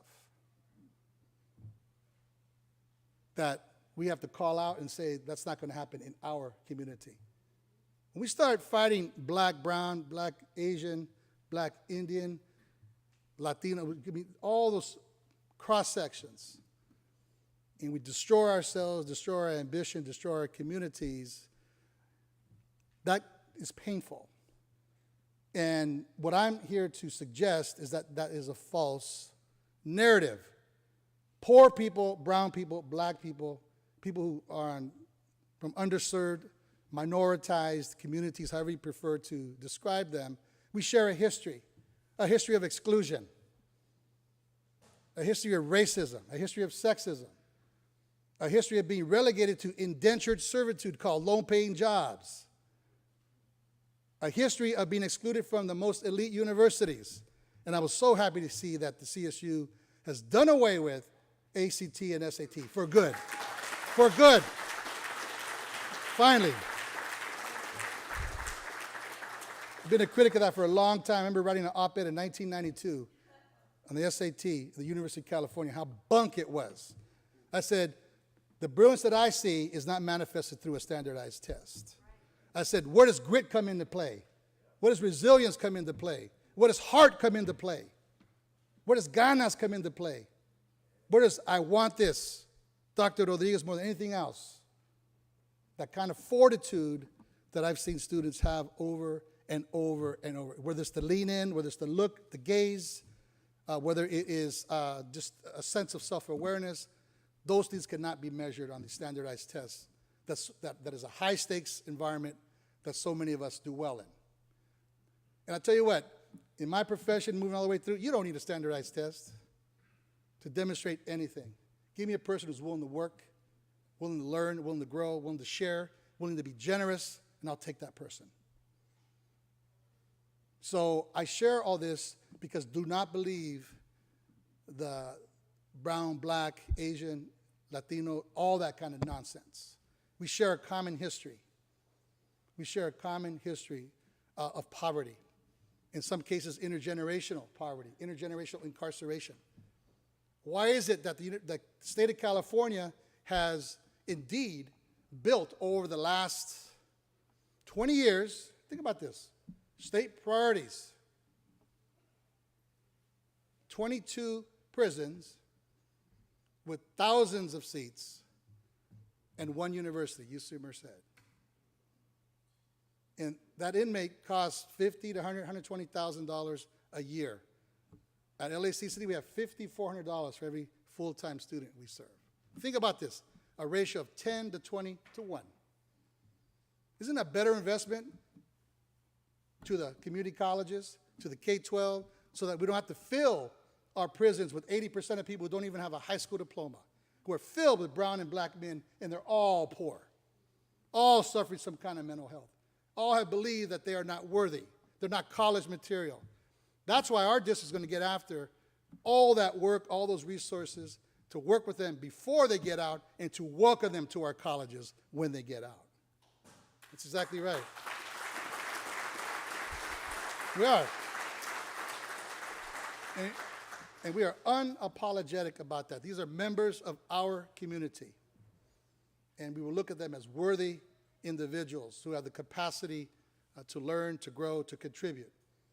I was at Southwest College the other day, and Dr. Roberts, who was here, is probably here somewhere. I gave an equation. I said, yeah, maybe we start with incarceration, but we're going to include some education to redo that. And that education leads to emancipation from low-paying work, and that emancipation and education leads to economic and civic participation. That's what we want. We want to do away with poverty, educate somebody, give them a degree, give them a job. Talking about anti-poverty programs. You know what? There's already one. It's called education. And we got it. We're it. So I'm trying to prove that the solutions, my friends, my colleagues, they're right in front of us. It's no longer what should we do. We know what to do. It's whether we stop doing the other stuff that continues to harm our students. We need to create campus climates that support hiring faculty of color, support hiring administrators of color. Can you imagine going back? Some of you are administrators now at the college where you went to school. You come full circle, and you're walking down those hallways now. You feel like a bad dude. I was going to say something, but I was going real close. That was real close. Oh, that was. So, no, but you feel a sense of pride. And I tell you what, that's the kind of pride that we need to have. And I know those of us, again, who have the audacity to call ourselves educators, this is what we believe. So, the one message is don't believe the hype. Don't let somebody extort our narrative as people of color, as people who struggled. There is no shame in struggle. You know, as I start to think about our own narratives, at some point, someone in our family did not go to school. At some point, that was busted and that narrative changed. Might have been you. Might have been your parents. Might have been your grandparents. Somebody said that education is a tool. Well, for this is my own grandmother. If I could turn to her for a minute. I'll tell you how bad she was. You know, in the community colleges, we got something called eminence. Who's heard of eminence? The faculty members? I mean, you're so bad, you're so good, so amazing that you don't have to have a degree. Well, my mama Lola would have had eminence in agronomy, animal husbandry, floriculture, culinary arts, psychology, she was a sobadora, physical therapy. I mean, think about this. I mean, she would have been multi-degreed, but yet the literature would not describe her that way. We all have people like that don't need the formal degrees, but they just know what they're doing. Life, urgency, necessity, commanded that certain skills be drawn. I share that because it's not as important where you begin, but where you finish. And all of us begin somewhere. I choose to embrace my narrative as a young man. That's the picture right before kindergarten. Though I was born in San Francisco, I went to live with my maternal grandmother for many years before coming back. So my narrative is as an immigrant. And I share all that and looking at the fields, looking at my abuelito. We all have images burned of people in our families.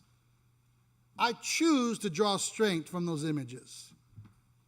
When things get rough or tough, and I think about myself, the struggles that our ancestors went through. Each one of us is the manifestation of someone who came before us. When they were plowing a field, when they were washing dishes, when they were vacuuming a hotel, when they were washing cars, when they were taking care of children, when they were waiters, or working in lower paid jobs. At some point in the quiet recession of their brains, they said, I hope that the future of my children and my grandchildren, and their children is better. And here you are. And here you are. So it is incumbent upon us to withdraw that return on investment and to help others. Because the universal law in life is that the more you help others succeed, the more success will find you. That's anti-individualism. That's what we've been taught, grown, and socialized, that it's all about me. Individualism. I pull myself up from my bootstraps, as if you live in a bubble. You do not. We are all interdependent creatures, dependent on one another for hope, for love, for nourishment, for support, for emotional support, for a ride, for taking care of my children. We're all interdependent beings. So if we start loving each other in that way, I suspect that our futures will accelerate forward. I can still smell the chiles and the maíz from my grandmother's kitchen. I'll tell you what, she would have come to Harvard College, man, she'd be running the culinary program here. Making caldos, chickens outside, puerquitos, I mean, she was bad, man. And people would line up so she could lay hands on them, put herbs for their remedies, They talk about non-Western medicine, all those things that actually work, going to Brazil and all that. Our indigenous souls, our indigenous roots have all the solutions. We have chosen, for whatever reason, to contaminate them and to spray emotional, psychological pesticide on them, to not allow them to grow, to kill them. What I suggest is that we go organic, not use pesticide, and resurface the brilliance that is not just within us, but that has been taught to us, that perhaps is latent, that perhaps is undiscovered. So reach into your family history. You will find an amazing narrative, even the bad parts, and we all have them. Even the parts that aren't so savory. Because you could extract struggle, you could extract meaning, you could extract strength, even from the most horrible of times. Because people endured so that you could be here right now. Endured generations of isolation, of poverty, of racism, of sexism, of low-paid jobs so that we could go to college. So there's a tremendous debt. I'll just make one other. My mother worked in a laundromat. That's her crew up above for 35 years. Stood on her feet. Green Glen Linen Service. I tell you what, she pressed. My jeans were tight. I had to fight through. My Ben Davis. I was walking around saying, "Anybody need a knife? I'll cut your sandwich in half." I mean, it was like, whew, they could stand on their own. I mean, that's how bad those pants were. The Ben Davis in those days, in my day. But no, I love her. She's still alive, 91 years old, Doña Amelia. Yeah, 91. And thank you. Thank you for that. And then I'll just mention that, the bottom right, my grandfather in the middle, my father in the far, I guess it would be the far right. And his brothers, my tios. And, I worry that, put it this way. They believed in capital punishment, but they believed in capital handling matters if you acted a fool. We can't do that now. Our norms have changed. Our society has changed. But when you acted a fool, which I did, because, I'm a graduate of the Knucklehead Society. I don't know if any of you know about that. I'm not too ashamed to say that I was. But the issue is, what did you learn? And will you repeat the same mistake? Because if you do repeat the same mistake, you are a knucklehead.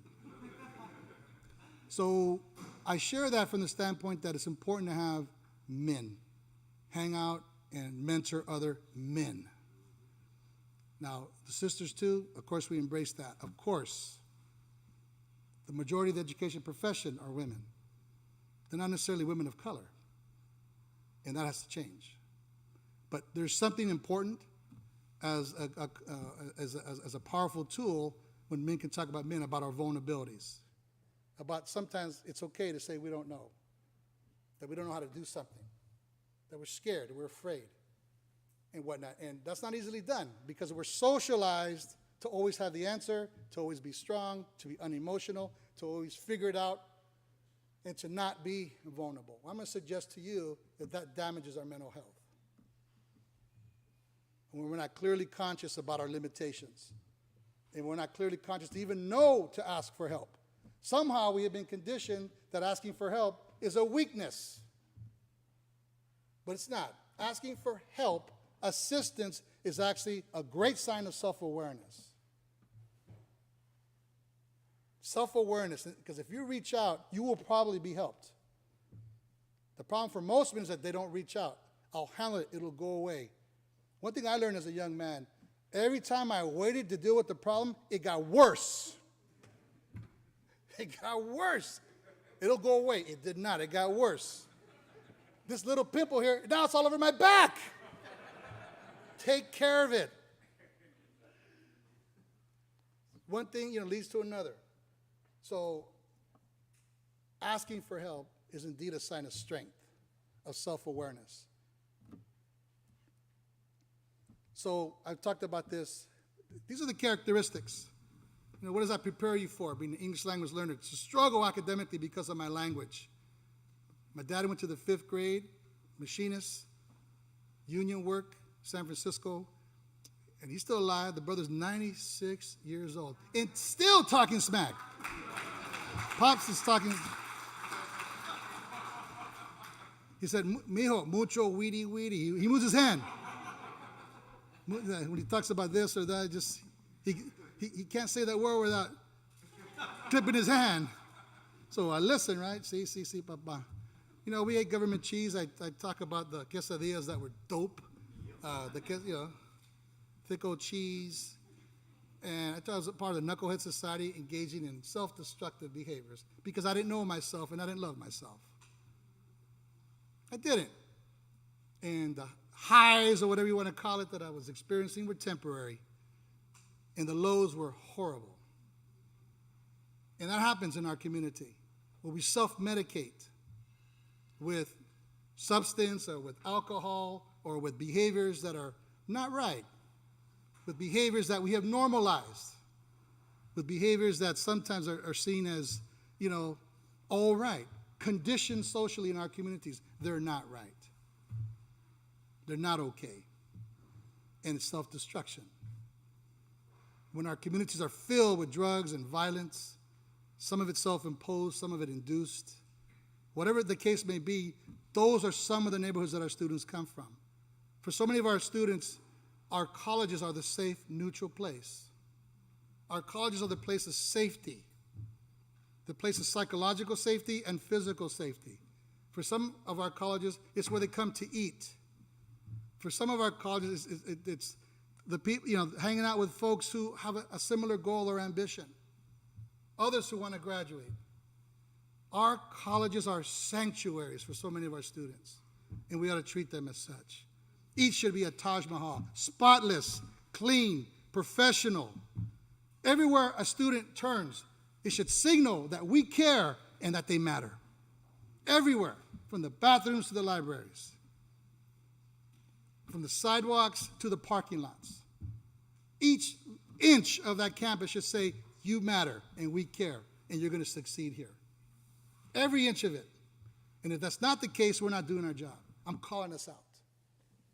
So I share that because for so many of our students, our colleges represent the hope, the dreams, the aspirations of a better life. And indeed they are. Take personal stock of how education changed your life if you're an administrator. And it has not just impact on you as an individual. Here's the powerful thing about education. It has intergenerational impact.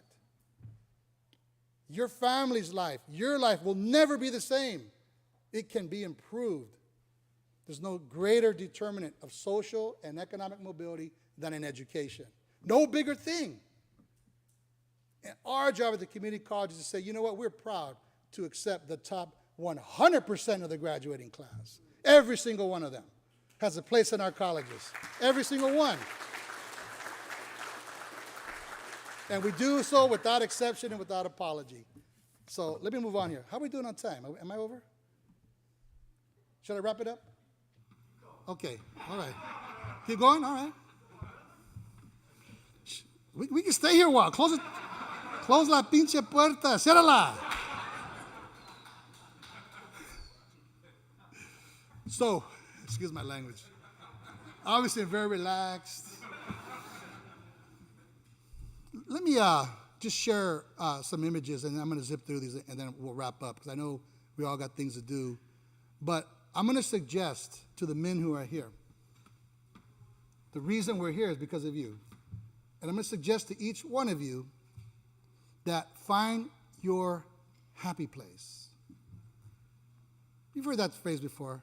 What I mean by that is find what really nourishes, feeds your mind, your heart, your soul. Find what, it might be music, it might be art, it might be friendships, it might be working on cars, it might be film, it might be reading, it might be writing, it might be poetry. Find the place that brings you peace and joy. And when I say that, because, and carry that as your constant companion. From when you're doing your homework, from when you're having a hard time in a relationship, to when you're interviewing for a job. Find that thing, that feeling that will accompany you, that has you right here. Some people call it angels, other people call it soul, other people call it espíritu, other people call it carnalismo, other people call it, brotherhood, sisterhood, whatever it is. Find that space, name it, embrace it, own it, and let it stay with you. And for me, growing up in La Misión, the Mission District, I could not be other than amazed by art and the color. And I don't know how to draw anything. I don't. But I know what I'm looking at. And I know how it makes me feel. When I see La Virgen, I feel La Virgen. I feel that protection. I feel a higher power. That's me. And as I walked through the streets as a young man, trying to figure things out, I listened, and I listened, and I listened. And I heard poetry that was calling out police brutality. I saw art that said, support the farm workers. I saw in the neighborhood there were readings of people who were writing about our history. It was the beginning of ethnic studies in San Francisco. They said, why are you erasing us from the history of the United States when brown, black, and yellow people have contributed to it? Don't we deserve more than just a unit in U.S. history? Don't we deserve our own canon? Shouldn't this story be told by my lens? By the people who are most impacted? By the user? Well, when we erase ourselves out of history in our minds and our hearts and not have our constant companions, we are left with a vacant hole that must be filled. So find your passion, what you really care about, have it accompany you. It might be a headset or, music, bump, something. Funk, like I love funk. But I could do Corneño Reina or I could do Bootsy Collins. I like it all. I like it all. Not just knee deep. I can do all that. I can do all of that.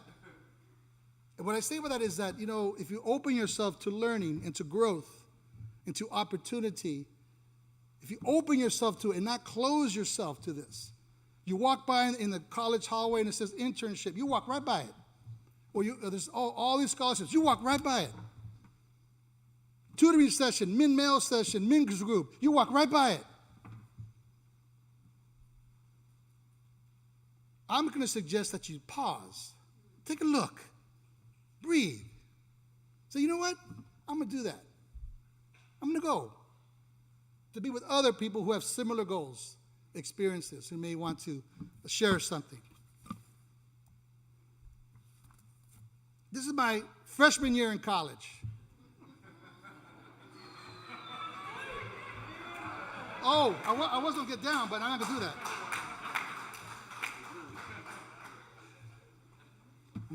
this is 40 years ago, 41 years ago. I share that with men. It's not a picture I share a whole lot. I like it.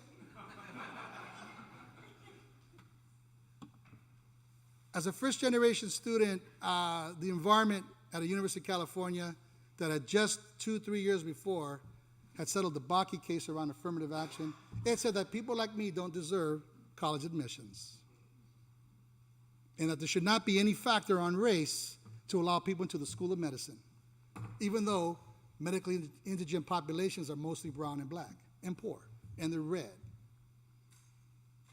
That's where I went to school. So this person, I determined, was an act of defiance. My resistance was my persistence. I say that because if you got a little something with you, keep it. You got a little, you got a little mofo in you, do it, keep it. Because it's going to get you over the hump. You got to have a little something. You got, or in maybe academic terms, coraje. A little something that keeps you kind of grounded and real and focused and determined to do your work, to not get you off path. Something that would say, you know what, I could do this. Keep it. Let it nurture your soul. If you want to stay a little uneasy, a little kind of gritty, do it. I say that's good, as long as you maintain the other things in your affairs. So I share that from the standpoint that you don't have to give up who you are to do and become what you are. Because don't erase your own history. Bring your whole self to the conversation, not just the parts that make people feel comfortable. That's pretty deep. I just made that up. Pretty deep. All right. Well, let's finish up here, Ross. I could go on a long time. Remember, when I was teaching graduate students, I had Friday night class, 5:30 to 9:30, and all day Saturday, the following day. And I wasn't done at 5:01. Students would stay the whole time. And because what came out of those opportunities was a lot of love, a lot of respect. And now as one of the senior chancellors, senior CEOs of the state of California for the 2-year system, it's a responsibility that folks like me have to do things like this. That's why I circled it. This for me is important. This gives me my soul vaccination, each one of you, and your dreams and your hopes and your aspirations. I'm not daunted by it. I embrace it. Each one of your dreams. So that's college. I call this the days of hair. Okay, I'll move on.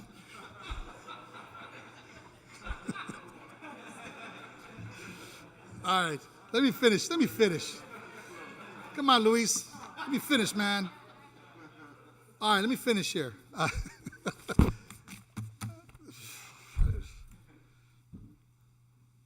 talked about getting out of your own way, to let your brilliance shine, to not put a cap on your own sense of fortitude and brilliance, the capacity that each one of you has to do more, the capacity that each of you has to love and to embrace your dream and to not be viewed as ambitious because of it.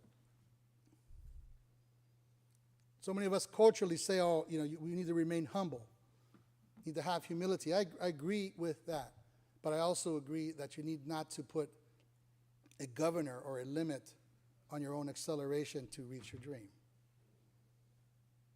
Must not.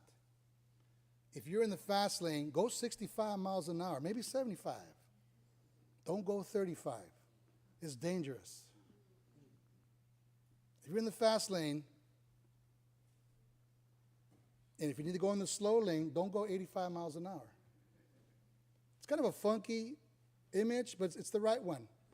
You are the architect of your future. Don't give up that agency for anyone.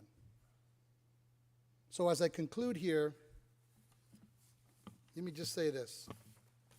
We all know that education is a ticket to a better life. Those of us in this room, the people around the students, have dedicated our professional lives to your growth and development.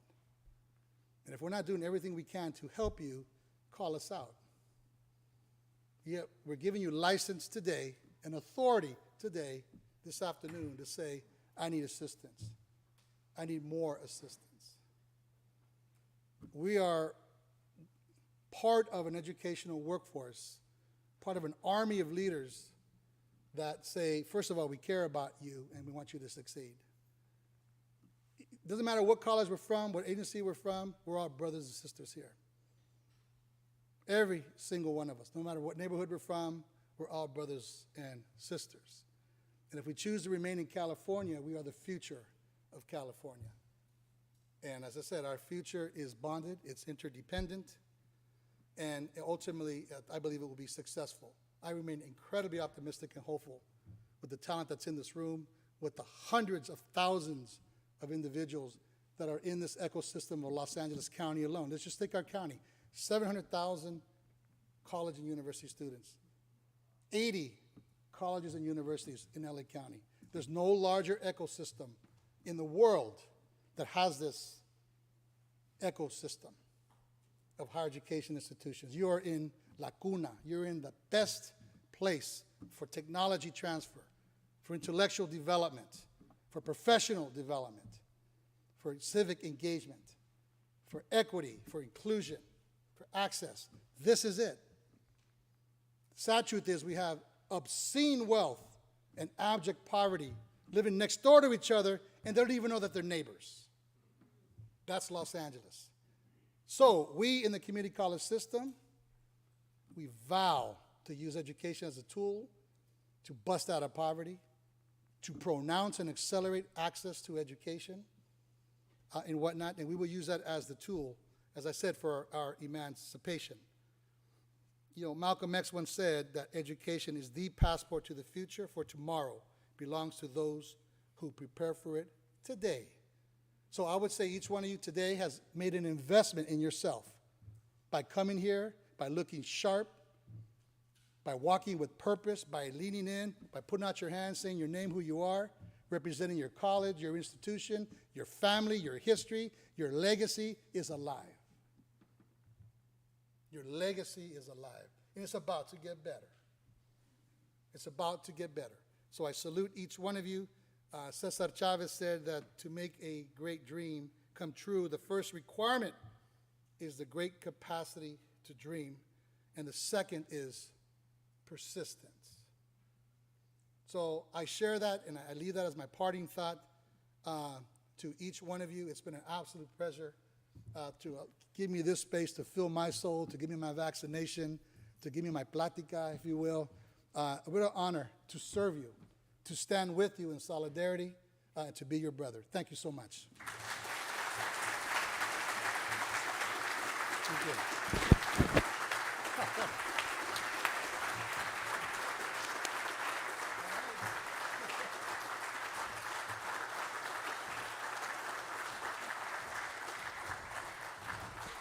Chancellor, before you step off, we got you a little gift of appreciation. It has a shirt in there that's multi-purpose. You could wear it with one button up, the sleeves out.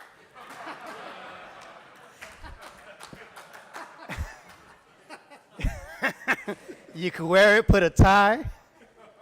So like I said, we got you a multi-purpose shirt to go with your presentation. It was awesome. Let's hear it again for the Chancellor.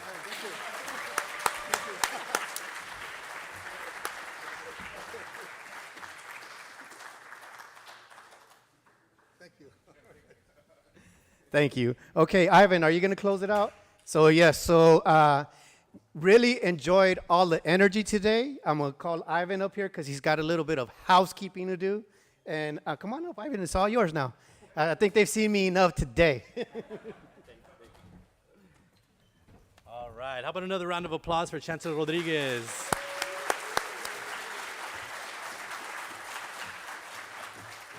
Thank you so much.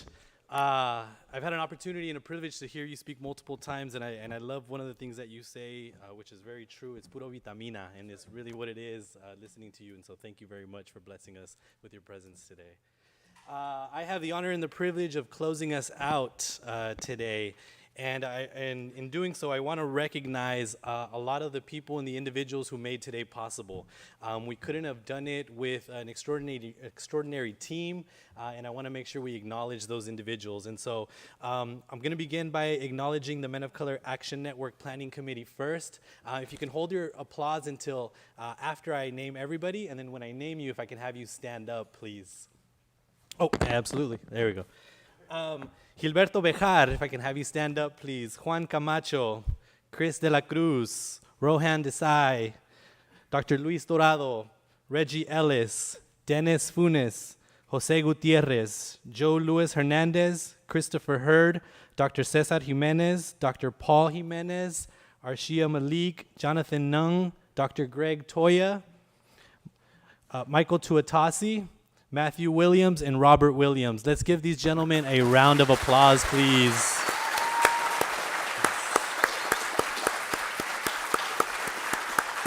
And if we can have you gather in the front, we'll take a picture. So all the gentlemen you see up here, the work that they do is on top of their primary role, and they really go above and beyond, and were instrumental in putting this day together. So again, I want to thank them all.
Thank you, gentlemen.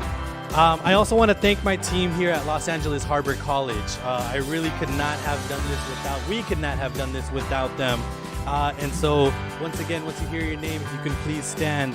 Vice President Alba Lopez, Vice President Dr. Hanan Juf, Don Reed, Peter Bostic, Sylvia Files, Brittany Gray, Roxana Hernandez, Dr. Alberto Pimentel, Mauricio Cedillos, Lilen Simpliciano, Javier González, Luis Munguia, Marquise Williams, Fernando Ajanel, Antonio Vega, Asa Afuafi. If you can please stand so we can recognize you.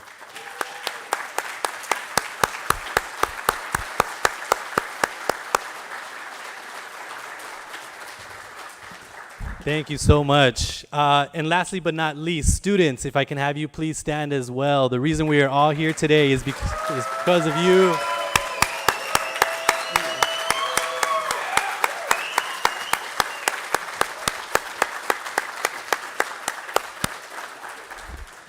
And so we want to recognize you, and we hope that what you heard, the connections that you made today, you hold them near and dear to your heart. All the men and the women in this room who you saw, who we just recognized, they're here for you. And so please know that we have your back for whatever you need.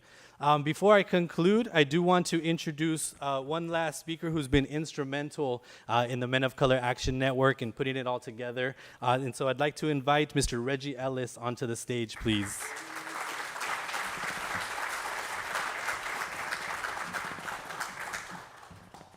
Wow, that's all I can say is wow. And I'm up here to honor a couple of people, but what I want to do is honor you guys and your women first and let you know that we're so happy.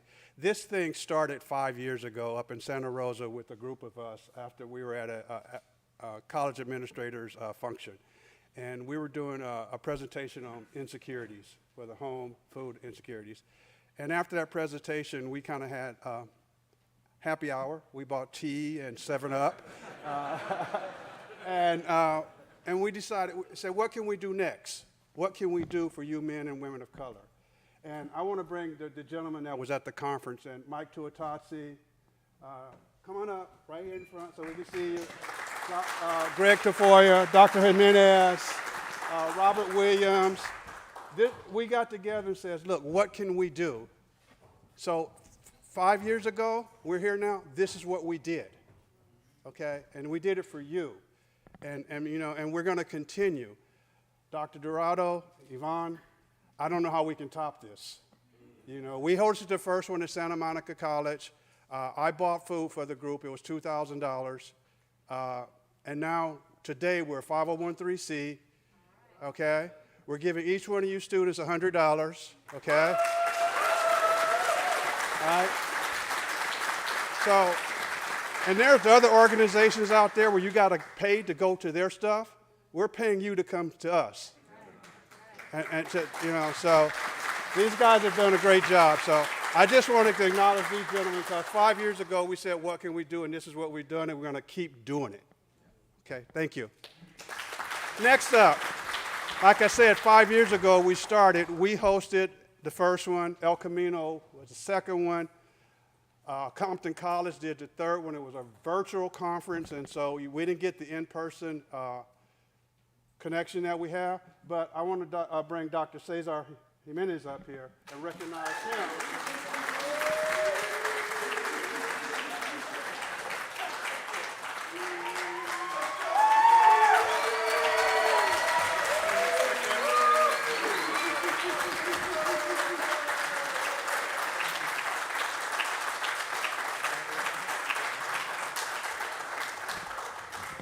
Now, last but not least, we're here today at LA Harbor College because of Dr. Louis Dorado, okay, and Yvonne. He was a part of our planning committee, and then he moved on to bigger and better things. But today is because of him. You know, he stepped up and said, we were looking for someone to host this conference, and he stepped up and said, LA Harbor will do it, okay? He moved on to another position. Ivan, Yvonne, however you want to say it, stepped up and took his spot. But Dr. Dorado, on behalf of the committee and all the students and staff, I want to recognize you.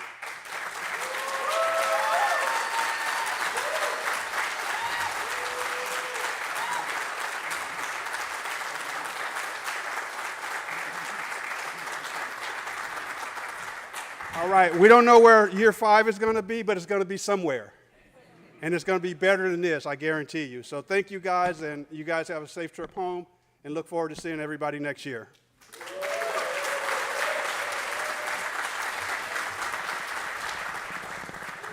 And gentlemen, we have a debrief downstairs in the cafeteria. Those of you guys, we want to say thank you to each and every one of you guys. Pasadena, are you ready? I'll text my colleague, and I'll let Dr. Olivo know, and we'll send her some pictures. So thank you.